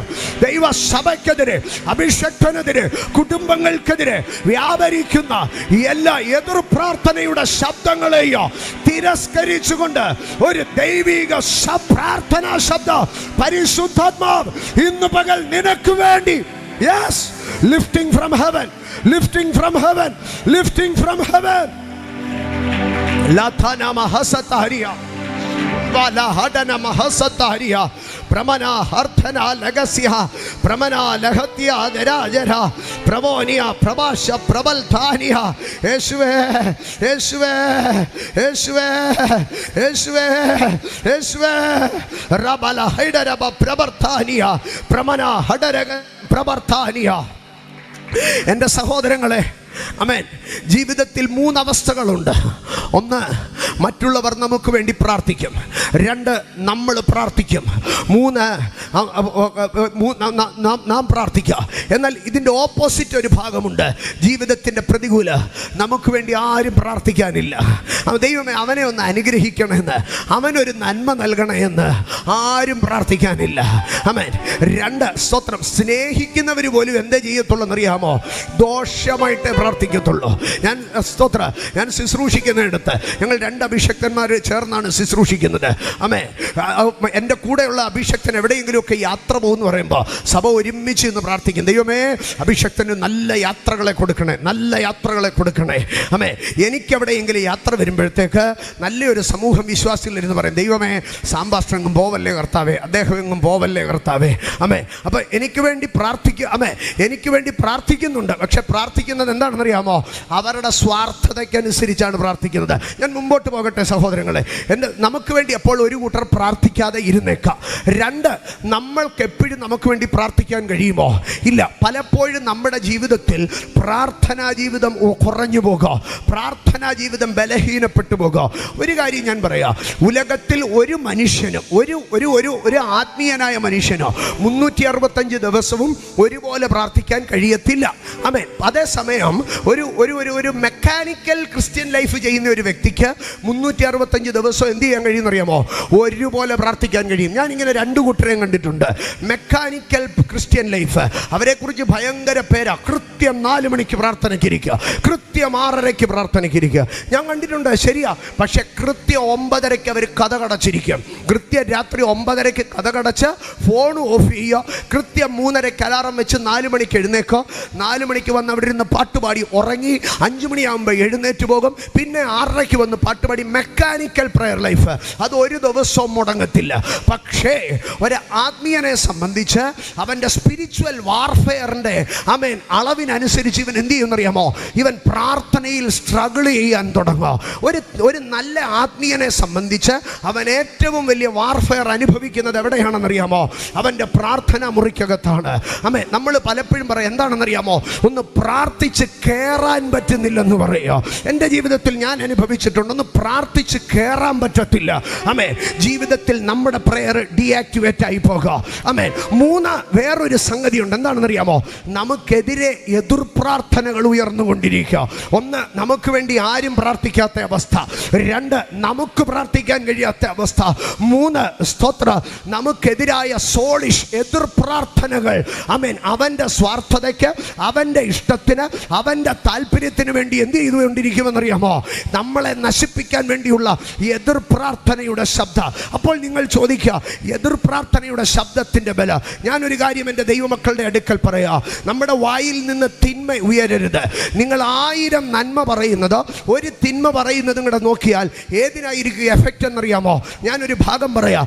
Noah എന്ന് പറയുന്ന മനുഷ്യൻ വർഷങ്ങൾ നടന്ന് പ്രസംഗിച്ചോ സുവിശേഷം? ഒരുത്തനേലും മാനസാന്തരപ്പെട്ടോ? ഒരുത്തം പോലും അങ്ങനെ പ്രസംഗിച്ചിട്ട് മാനസാന്തരപ്പെട്ടില്ല. പക്ഷെ തൻ്റെ കൊച്ചുമകൻ്റെ പേര് പറഞ്ഞൊരു പ്രാഗി, ഏറ്റവും പ്രാക്ക്, വർഷങ്ങൾ നീണ്ട സുവിശേഷ പ്രസംഗം ഏറ്റില്ല, പക്ഷെ പ്രാക്ക് ഏറ്റു. ഞാനൊരു കാര്യം പറയാം, നിങ്ങളൊരു പയർവള്ളി നട്ടു നോക്ക്, കിളിച്ചു വരുമോ? ഭയങ്കര പാടാ. നിങ്ങൾ ഒന്നും ചെയ്യാതെ ആ ഗ്രൗണ്ട് ഒന്ന് ഇട്ട് നോക്കിയേ, മുള്ളു മുളച്ചു വരുമോ? മുളച്ചു വരും. അപ്പം സോളിഷ് പ്രയർ ഭയങ്കരമായി ആക്റ്റീവായിട്ടാണ്. കാരണം ഈ സോളിഷ് പ്രയറിനെ ഏറ്റെടുക്കുന്നത് സ്വർഗവും ദൂതന്മാരും അല്ല.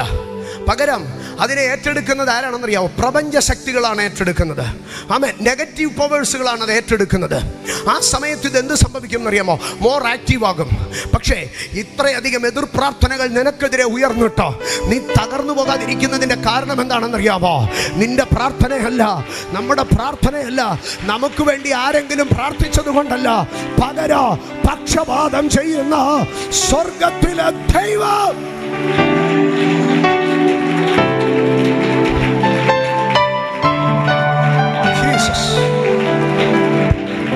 ഒറ്റ കാര്യം, പത്രോസ് കാരാഗ്രഹത്തിൽ നിന്ന് വന്നത് എന്തുകൊണ്ടാ? പത്രോസ് കാരാഗ്രഹത്തിൽ നിന്ന് വന്നത് എന്തുകൊണ്ടാ?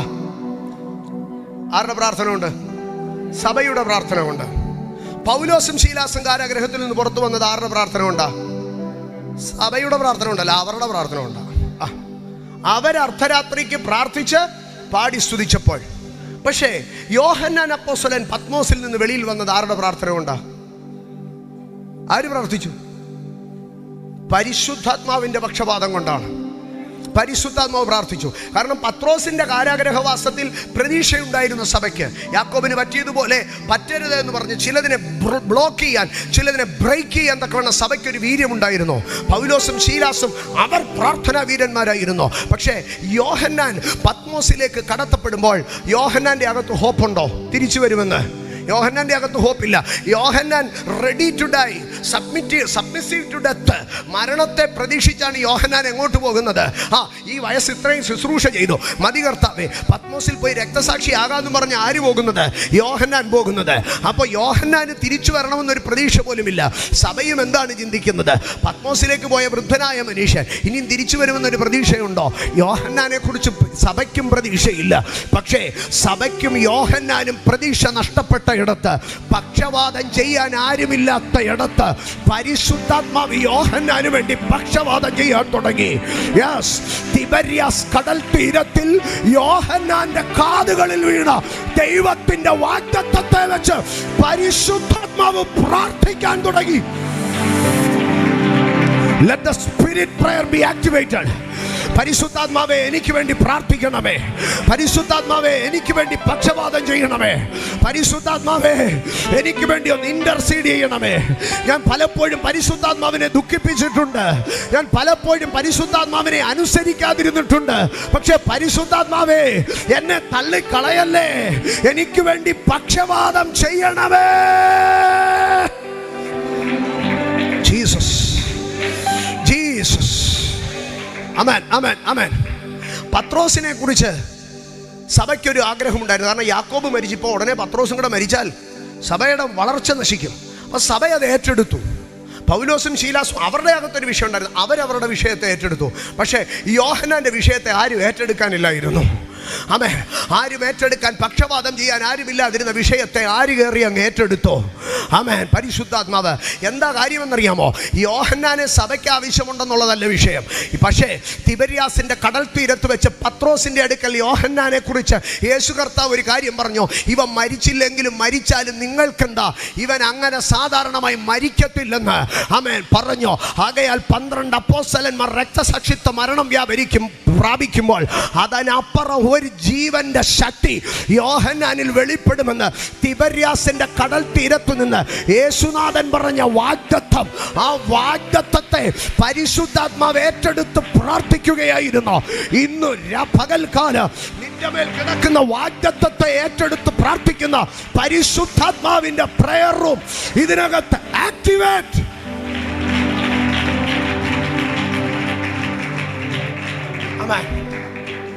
Keep the presence of Holy Ghost. പരിശുദ്ധാത്മാവിന്റെ സാന്നിധ്യത്തെ സൂക്ഷിക്കുക. പരിശുദ്ധാത്മാവിന്റെ സാന്നിധ്യത്തെ സൂക്ഷിക്കുക. പരിശുദ്ധാത്മാവ് നിന്റെ കൂടെ ഉണ്ടെങ്കിൽ പരിശുദ്ധാത്മാവ് എപ്പോഴും നിനക്ക് വേണ്ടി എന്ത് ചെയ്യും? ആമേൻ. പക്ഷപാതം ചെയ്തുകൊണ്ടിരിക്കും. വിശുദ്ധന്മാർക്ക് വേണ്ടി ദൈവഹിതപ്രകാരം ദൈവത്തിന്റെ വാഗ്ദത്തങ്ങൾ നിന്റെ മേളിൽ നിറവേറുവാൻ, ദൈവത്തിന്റെ പർപ്പസുകൾ നിന്റെ മേളിൽ നിറവേറുവാൻ, ദൈവത്തിന്റെ ആലോചന നിന്റെ മേളിൽ നിറവേറുവാൻ തക്കവണ്ണം ആമേൻ, the Holy Spirit shall walk with you as the destiny helper. ആമേൻ. നിന്റെ വാഗ്ദത്തത്തിലേക്ക് നിന്നെ നയിക്കാൻ ഏറ്റവും കൂടുതൽ പ്രാർത്ഥിക്കുന്നത് ആരാണെന്നറിയാമോ? പരിശുദ്ധാത്മാവാണ്. സ്തോത്രം. എൻ്റെ സഹോദരങ്ങളെ, നമ്മുടെ വിശുദ്ധി കൊണ്ടൊന്നുമല്ല നമ്മുടെ പ്രാർത്ഥന സ്വർഗത്തിൽ കയറുന്നത് കേട്ടോ. നമ്മുടെ പ്രാർത്ഥന സ്വർഗത്തിൽ കയറാൻ നമ്മളിൽ ഒരു യോഗ്യതയുമില്ല. വെളിപ്പാട് പുസ്തകത്തിലേക്ക് കടന്നു വരുമ്പോൾ, വെളിപ്പാട് പുസ്തകം 8-ാം അധ്യായം, വെളിപ്പാട് പുസ്തകം 8-ാം അധ്യായത്തിലേക്ക് കടന്നു വരുമ്പോൾ അതിൻ്റെ 3-4 വാക്യങ്ങളിലേക്ക് വരുമ്പോൾ സ്വർഗത്തിൽ ഒരു വലിയ മൗനതയുമായിട്ടാണ് 8-ാം അധ്യായം ആരംഭിക്കുന്നത്. സ്വർഗത്തിൽ വലിയ മൗനത. ഭൂമിയിലെ വിശുദ്ധന്മാരുടെ പ്രാർത്ഥനയൊന്നും എന്ത് ചെയ്യുന്നില്ല? സ്വർഗത്തിൽ കേൾക്കുന്നില്ല. ഭൂമിയിലെ വിശുദ്ധന്മാരുടെ പ്രാർത്ഥനയൊന്നും സ്വർഗത്തിൽ മുഴങ്ങുന്നില്ല. സ്വർഗത്തിൽ മൗനത. കാരണം അന്ധകാര ശക്തികൾ എന്ത് ചെയ്യുകയാണെന്നറിയാമോ? ആമേൻ. വിശുദ്ധന്മാരുടെ പ്രാർത്ഥനയെ മുഴുവനോ ഹോൾഡ് ചെയ്ത് വെച്ചിരിക്കുകയാണ്. പ്രാർത്ഥനകളൊന്നും സ്വർഗത്തിലേക്ക് കയറുന്നില്ല. പെട്ടെന്ന് 7 ദൂതന്മാർ കാഹളങ്ങളുമായി നിൽക്കുകയാണ്. സ്വർഗം കാഹളം ഊതാൻ നിൽക്കുകയാണ്. പക്ഷെ ഭൂമിയിൽ നിന്ന് പ്രാർത്ഥനകൾ എന്ത് ചെയ്യുന്നില്ല? സ്വർഗത്തിലേക്ക് കയറുന്നില്ല. പെട്ടെന്ന് ആമേൻ, കർത്താവ് എന്താ പറഞ്ഞത്? ആ വിശുദ്ധന്മാരെല്ലാം ഉറക്കെ പ്രാർത്ഥിക്കുക, പ്രാർത്ഥന മേളിലേക്ക് വരട്ടെന്നാണോ പറഞ്ഞത്? അല്ല, വിശുദ്ധന്മാരിങ്ങനെ ഞരങ്ങിക്കൊണ്ടിരിക്കുക. വിശുദ്ധന്മാരുടെ പ്രാർത്ഥന പക്ഷെ ലിഫ്റ്റ് ചെയ്യപ്പെടുന്നില്ല. ആമേൻ. സ്വർഗത്തിൽ പ്രാർത്ഥനകൾ എത്താതെ അന്ധകാര ടെറിട്ടോറിയൽ പവേഴ്സുകൾ വിശുദ്ധന്മാരുടെ പ്രാർത്ഥനയെ തടഞ്ഞു നിർത്തുകയാണ്. പെട്ടെന്ന് ഒരു ദൂതനെ അരികെ വിളിച്ചു നിർത്തിയിട്ട് സ്തോത്ര എന്താണ് അടുത്ത സംഗതിയിലേക്ക് വരുമ്പോൾ 3-ാം വാക്യ, മറ്റൊരു ദൂതൻ, വെളിപ്പാട് 8:3, മറ്റൊരു ദൂതൻ ഒരു സ്വർണ്ണ ധൂപകലശവുമായി വന്ന് യാഗപീഠത്തിന് അരികെ നിന്നു. സിംഹാസനത്തിന് മുമ്പിലുള്ള സ്വർണ്ണപീഠത്തിന്മേൽ സകല വിശുദ്ധന്മാരുടെയും പ്രാർത്ഥനയോട് ചേർക്കേണ്ടതിന് വളരെ ധൂപവർഗം കൊടുത്തു. വളരെ ധൂപവർഗം. അപ്പൊ വിശുദ്ധന്മാരുടെ പ്രാർത്ഥന സ്വർഗത്തിലേക്ക് കയറാതെ വേണോ? അത് ആ ടെറിട്ടറിയിൽ, ആ അറ്റ്മോസ്ഫിയറിൽ ബ്ലോക്കായി കിടക്കുന്ന ഇടത്ത് ഈ പ്രാർത്ഥനയെ സ്വർഗത്തിലേക്ക് ലിഫ്റ്റ് ചെയ്യിക്കാൻ തക്കവണ്ണം ആരാണ് ഇനിഷ്യേറ്റ് ചെയ്യുന്നതെന്നറിയാമോ? സ്വർഗം തന്നെ ഇനിഷ്യേറ്റ് ചെയ്യുകയാണ്. ഇന്ന് പകൽ ഞാൻ പറയട്ടെ, എൻ്റെ പ്രാർത്ഥന സ്വർഗത്തിലെത്തുന്നത് എൻ്റെ നീതിപ്രവൃത്തി കൊണ്ടല്ല, എൻ്റെ വിശുദ്ധി കൊണ്ടല്ല. എൻ്റെ പ്രാർത്ഥന സ്വർഗത്തിലെത്തുന്നത് സ്വർഗം എടുക്കുന്ന ചില ഇനിഷ്യേഷനുകൾ മുഖാന്തരമാണ്. എന്നിട്ട് വളരെ ധൂപവർഗം. ലോകത്തിലെ ഏറ്റവും വിലയുള്ള സംഗതികളിൽ ഒന്നാണ് എന്തെന്നറിയാമോ?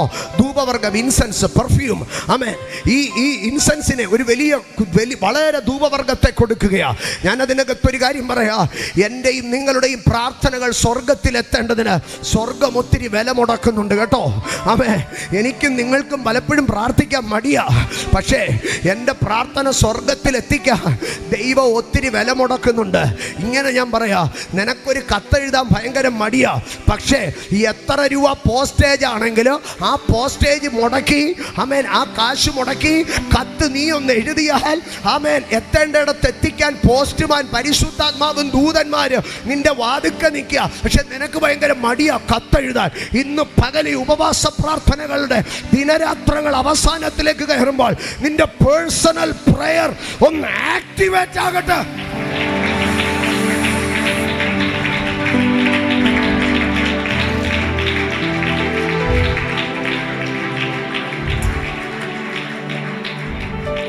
ഒത്തിരി ധൂപവർഗം കൊടുത്തു, വളരെ ധൂപവർഗം. ആ ധൂപവർഗത്തിന്റെ പുക വിശുദ്ധന്മാരുടെ പ്രാർത്ഥനയോടുകൂടെ ദൂതന്റെ കയ്യിൽ നിന്ന് ദൈവസന്നിധിയിലേക്ക് കയറി. ആമേൻ. അപ്പൊ ഈ പ്രാർത്ഥനകളെ മുഴുവനും ആര് ഏറ്റെടുത്തു? ദൂതൻ ഏറ്റെടുത്തു. ദൂതൻ എന്നിട്ട് പുകയോടുകൂടി ഈ പ്രാർത്ഥന സ്വർഗത്തിലേക്ക് കയറ്റിവിട്ടു. ഞാൻ പറഞ്ഞു വന്നത്, ഭൂമിയിൽ നിനക്ക് വേണ്ടി പ്രാർത്ഥിക്കേണ്ടവർ നിശബ്ദമാകുമ്പോൾ, ആമേൻ, ഈ സമയത്ത് നീ മിണ്ടാതെ ഇരുന്നാൽ എനിക്ക് വേണ്ടി പരിശുദ്ധാത്മാവ് പ്രാർത്ഥിക്കുക. ഇന്ന് പകൽക്കാലം നിനക്ക് വേണ്ടി പ്രാർത്ഥിക്കാൻ ആരുണ്ടെന്ന് നീ ആകുലപ്പെടണ്ട. നിന്റെ പ്രാർത്ഥനകളെ സ്വർഗത്തിലെത്തിക്കാൻ കഴിയുന്ന ഒരു ദൈവം നിനക്കുണ്ട്. ഞാൻ അടുത്ത ഭാഗത്തിലേക്ക് കയറുകയാണ്. ഒന്ന്, സ്തോത്ര, ആത്മമണ്ഡലം നിശബ്ദമാകുമ്പോൾ നിന്റെ മേലൊരു പ്രവാചക അഭിഷേകം വീഴോ. നിനക്ക് വേണ്ടി ഗവൺമെൻറ് അതോറിറ്റീസ് നിശബ്ദമാകുമ്പോൾ ദൈവം നിനക്ക് വേണ്ടി അവിടെ ശബ്ദത്തെ മുഴക്കുമാറാക്കോ. രണ്ട്, സ്തോത്ര, നിനക്ക് വേണ്ടി പ്രാർത്ഥിക്കുവാൻ ഒരുത്തനും ഇല്ലാതെ വരുമ്പോൾ പരിശുദ്ധാത്മാവ് നിനക്ക് വേണ്ടി പ്രാർത്ഥിച്ചു തുടങ്ങുക. ഞാൻ വേഗത്തിൽ മുമ്പോട്ട് പോകട്ടെ. സ്തോത്രം. മൂന്നാമത്തെ ഭാഗ ലേവ്യ പുസ്തകത്തിലേക്ക് കടന്നു വരുമ്പോൾ, ലേവ്യ പുസ്തകം 5-ാം അധ്യായം അതിൻ്റെ 1-ാം വാക്യം ഒന്ന് വായിച്ചു തരാമോ? ലേവ്യ പുസ്തകം 5-ാം അധ്യായം 1-ാം വാക്യം. ഒരുത്തൻ സത്യവാചകം കേട്ടിട്ട് താൻ സാക്ഷിയായി. വായിച്ചു തരാമോ? ലേവ്യ പുസ്തകം 5-ാം അധ്യായം 1-ാം വാക്യം. ഒരുത്തൻ സത്യവാചകം കേട്ടിട്ട് താൻ സാക്ഷിയായി കാണുകയോ അറിയുകയോ ചെയ്തത് അറിയിക്കാതെ അങ്ങനെ പാപം ചെയ്താൽ അവൻ തന്റെ കുറ്റം വഹിക്കണം. താൻ സാക്ഷിയായി കാണുകയോ അറിയുകയോ ചെയ്തത് അറിയിക്കാതെ അങ്ങനെ പാപം ചെയ്താൽ. അപ്പോ മൗനതയുടെ മൂന്നാമത്തെ ഭാഗത്തിലേക്കാണ് ഞാൻ കടന്നു വരുന്നത്. അവിടെ എന്താണെന്നറിയാമോ? ഒരു സാക്ഷി മൗനമായിരിക്കുകയാണ്. ഒരു സാക്ഷി മൗനമായിരിക്കുകയാണ്. ഇന്ന് പകൽക്കാലം, ആമേൻ, നിനക്ക് വേണ്ടി സംസാരിക്കേണ്ട, ശബ്ദിക്കേണ്ട ചില സാക്ഷികൾ എന്ത് ചെയ്യുകയാണ്? ആമേൻ, മൗനമായിരിക്കുകയാണ്. ആമേൻ. ജീവിതത്തിൽ, ആമേൻ, സാക്ഷ്യം പറയാം. എല്ലാവരും സാക്ഷ്യം പറയാം. എൻ്റെ അടുക്കൽ ഒരാൾ വിളിച്ചു ചോദിക്കുക, ഇന്നാരെ അറിയാമോ? പിന്നെ അറിയാം, നല്ലതാണ്. ആമേൻ. പക്ഷേ ജീവിതത്തിൽ എപ്പോഴാണ് സാക്ഷി പറയാൻ കഴിയാത്തതെന്നറിയാമോ? ഇന്ന് പകൽക്കാലം നിങ്ങൾ വഴിയിൽ നിൽക്കുമ്പോൾ ഈ തിരുവനന്തപുരം ഡിസ്ട്രിക്റ്റിലെ ഏറ്റവും വലിയൊരു ഗുണ്ട വന്ന് നിങ്ങൾ കടന്നു പോകുന്ന വാഹനം തടഞ്ഞു നിർത്തി നിങ്ങളുടെ കയ്യിൽ നിന്ന് പണം അപഹരിച്ചു വന്നിരിക്കട്ടെ. ആമേൻ. ഞാൻ അതിൻ്റെ തൊട്ടു പുറകിലുണ്ട്. ആമേൻ. അദ്ദേഹം എൻ്റെ വണ്ടിയുടെ നമ്പർ നോക്കി, എന്നെയും നോക്കി. എന്നിട്ട് അദ്ദേഹം എന്നെ ഒന്ന് നോക്കിയിട്ട് മാത്രം പോയി.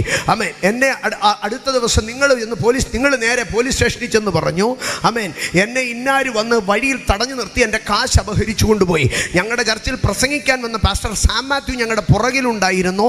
അദ്ദേഹം വന്ന് സാക്ഷി പറയുമെന്ന്. ആമേൻ. എൻ്റെ സ്വഭാവത്തിൽ, എൻ്റെ പ്രകൃതത്തിൽ നിങ്ങളൊന്ന് ആലോചിച്ച് നോക്ക്.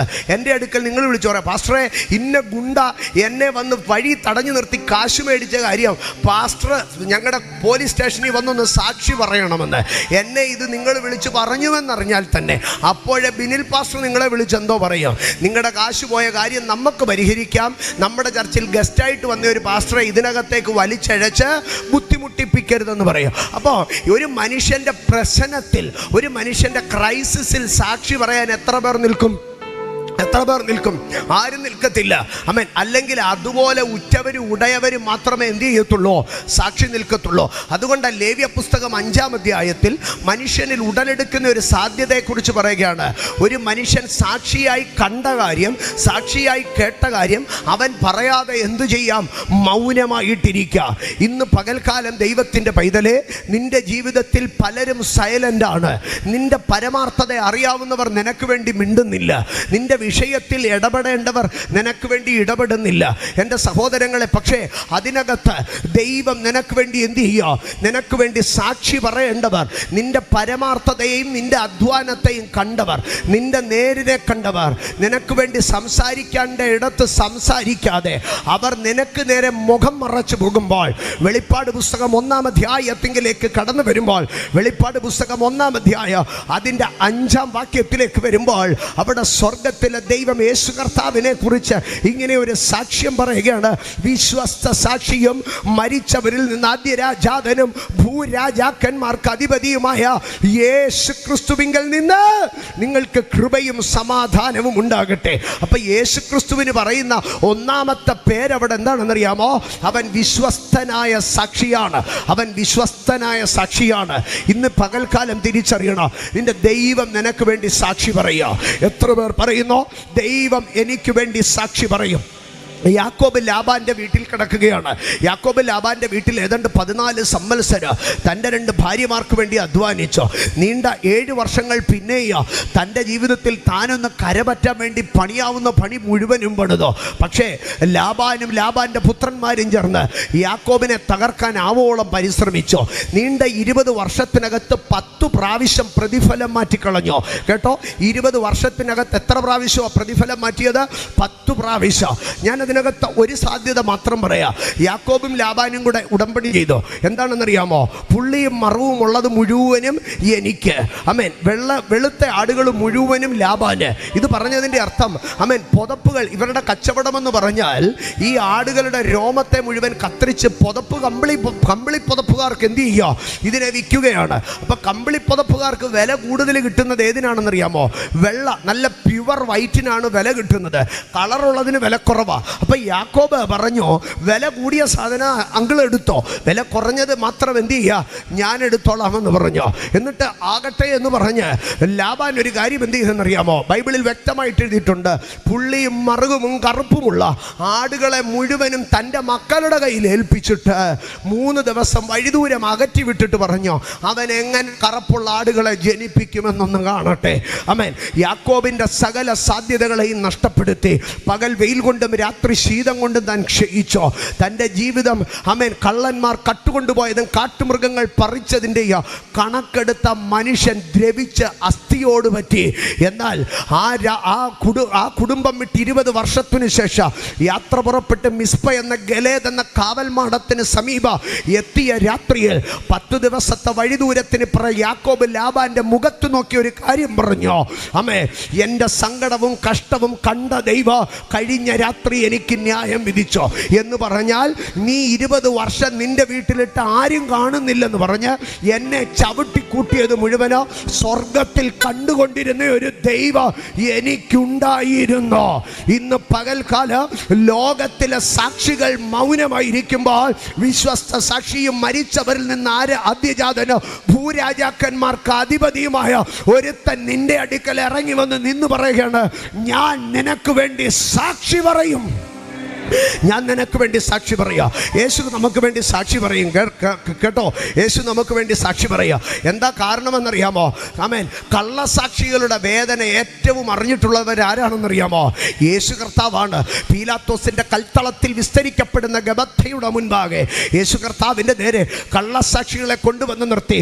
ഓരോരുത്തരും യേശുവിൻ്റെ നേരെ കള്ളസാക്ഷ്യം പറയുമ്പോൾ, താൻ ഒരിക്കൽ പോലും കണ്ടിട്ടില്ലാത്തവരും തൻ്റെ നേരെ നിന്ന് കള്ളസാക്ഷ്യം പറയുമ്പോൾ, തൻ്റെ ശുശ്രൂഷയിൽ നിന്ന് നുറുക്കുകളും മീൻ കഷണങ്ങളും വാങ്ങി തൃപ്തിയായി പോയവരോ തനിക്കെതിരെ വിരൽ ചൂണ്ടുന്നതും കണ്ടപ്പോൾ കള്ളസാക്ഷിയുടെ വേദന യേശു കർത്താവ് നന്നായി അറിഞ്ഞതാണ്. ഇന്ന് രാത്രി നീ തിരിച്ചറിയണം, നിനക്കൊരു സാക്ഷിയുണ്ട് സ്വർഗത്തിൽ.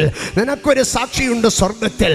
ആദ്യ ആരാധനയിൽ അസൂയ മൂത്ത കയീൻ ഹാബേലിനെ കൊന്നു കുഴിച്ചു മൂടി നടന്നു വരുമ്പോൾ സ്വർഗം കയീനെ വിളിച്ചിട്ട് ചോദിച്ചു, കയീൻ, നിന്റെ സഹോദരൻ എവിടെയാണ്?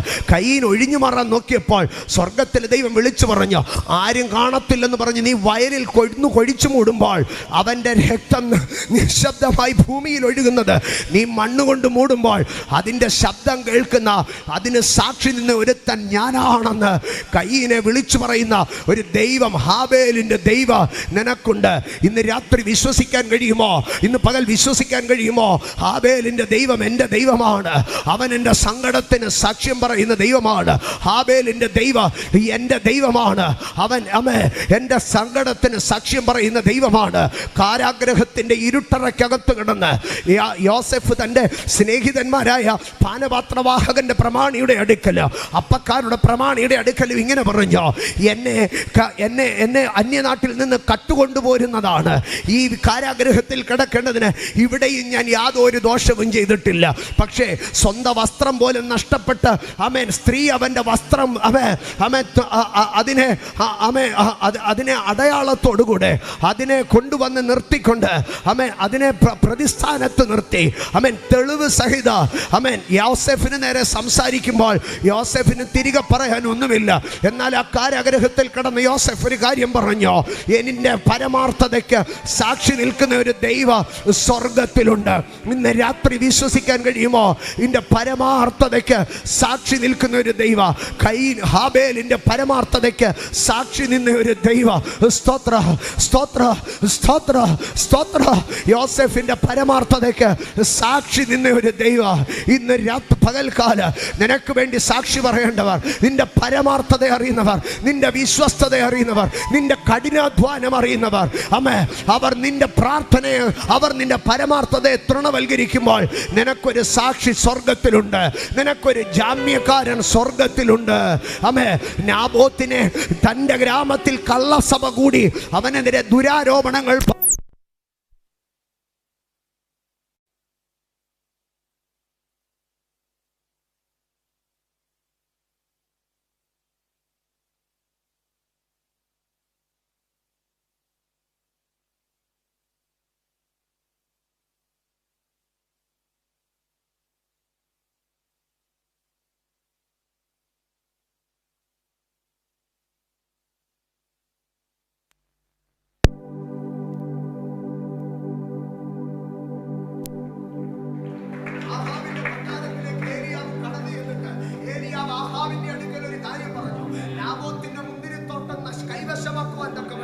നീ പുറപ്പെട്ടു പോകുന്ന ഈ യാത്രയിൽ നീ എവിടേക്കാണ് പുറപ്പെട്ടു പോകുന്നത്? നാഹാബേ, എനിക്ക് നന്നായിട്ടറിയാം. മുന്തിരിത്തോട്ടം മുന്തിരിത്തോട്ടം കൈവശമാക്കി ചീരത്തോട്ടം കൈവശപ്പെടുത്താൻ തക്കവണ്ണം നീ കടന്നു പോകുന്ന യാത്രയിൽ ഞാനത് കണ്ടിട്ടുണ്ട്.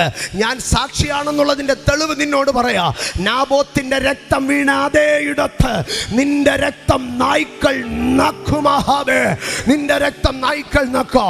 നാബോത്തിന് വേണ്ടി സാക്ഷി പറഞ്ഞൊരു ദൈവം ഇന്ന് പകൽക്കാലം വിശ്വസിച്ചാട്ട് ഭൂമയർക്കുള്ള കണ്ണുകൾ മങ്ങിപ്പോകുമ്പോൾ മങ്ങിടാത്ത ഒരു കണ്ണുമായി സ്വർഗം നിനക്ക് വേണ്ടി സാക്ഷി പറയാ. അവൻ വിശ്വസ്ത സാക്ഷിയോ, മരിച്ചവരിൽ ആദ്യജാതനോ, ഭൂരാജാക്കന്മാർക്ക് അധിപതിയുമാണ്.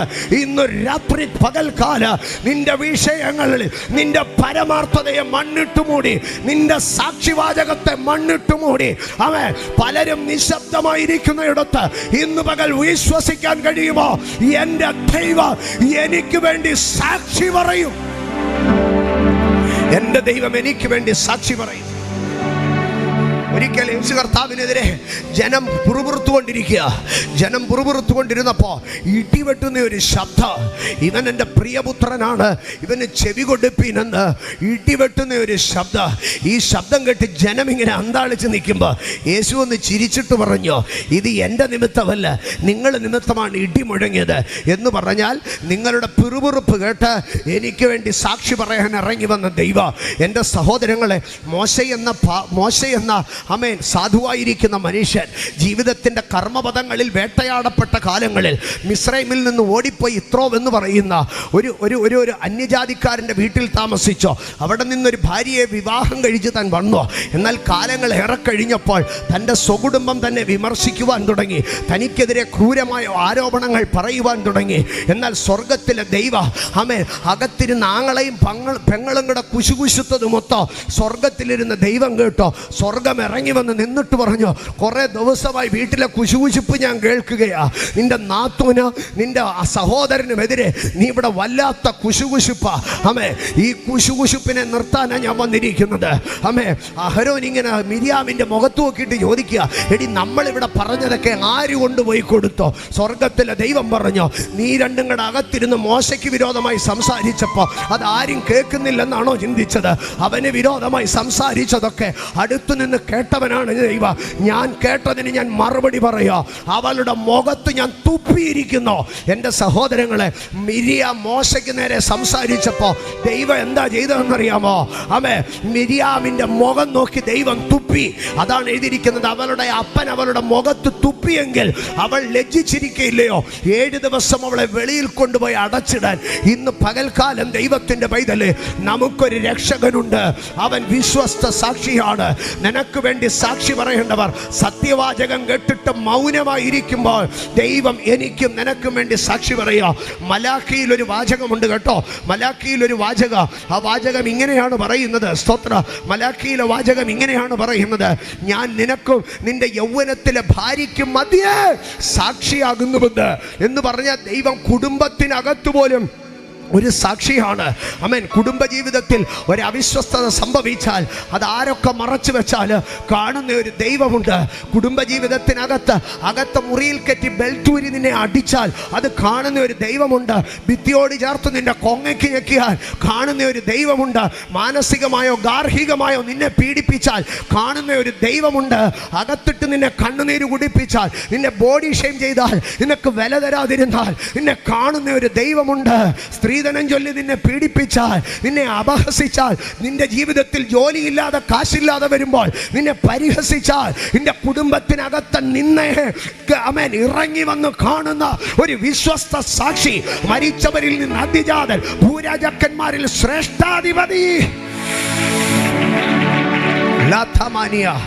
യെരമ്യാവിന്റെ പുസ്തകം 42 അധ്യായത്തിലേക്ക് കടന്നു വരുമ്പോൾ, യെരമ്യാവിന്റെ പുസ്തകം 42 അധ്യായം അതിൻ്റെ 5-ാം വാക്യത്തിൽ ജനം യെരമ്യാവിന്റെ അടുക്കൽ പറയുന്ന ഒരു ഭാഗമുണ്ട്. യഹോവ നമ്മുടെ മധ്യേ സത്യവും വിശ്വസ്തതയുമുള്ള സാക്ഷിയായിരിക്കട്ടെ.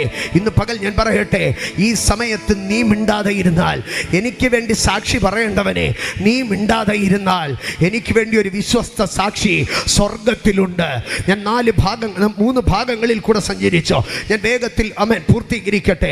1, ആത്മീയമായി നിന്നോടും ദൂത് പറയേണ്ടവർ, ഈ പ്രവാചക കാലഘട്ടം അസ്തമിക്കുന്നുവെന്ന് തോന്നിയാൽ, കൃപാവരങ്ങളുടെ സീസൺ ഒതുങ്ങുന്നുവെന്ന് തോന്നിയാൽ, ദർശനങ്ങളും വെളിപ്പാടുകളും കുറഞ്ഞു പോകുന്നുവെന്ന് തോന്നിയാൽ, ദൈവം നിന്നെ അഭിഷേകം ചെയ്ത് നിന്നെ ഒരു പ്രവാചക നാക്കാക്കി വെക്കുക.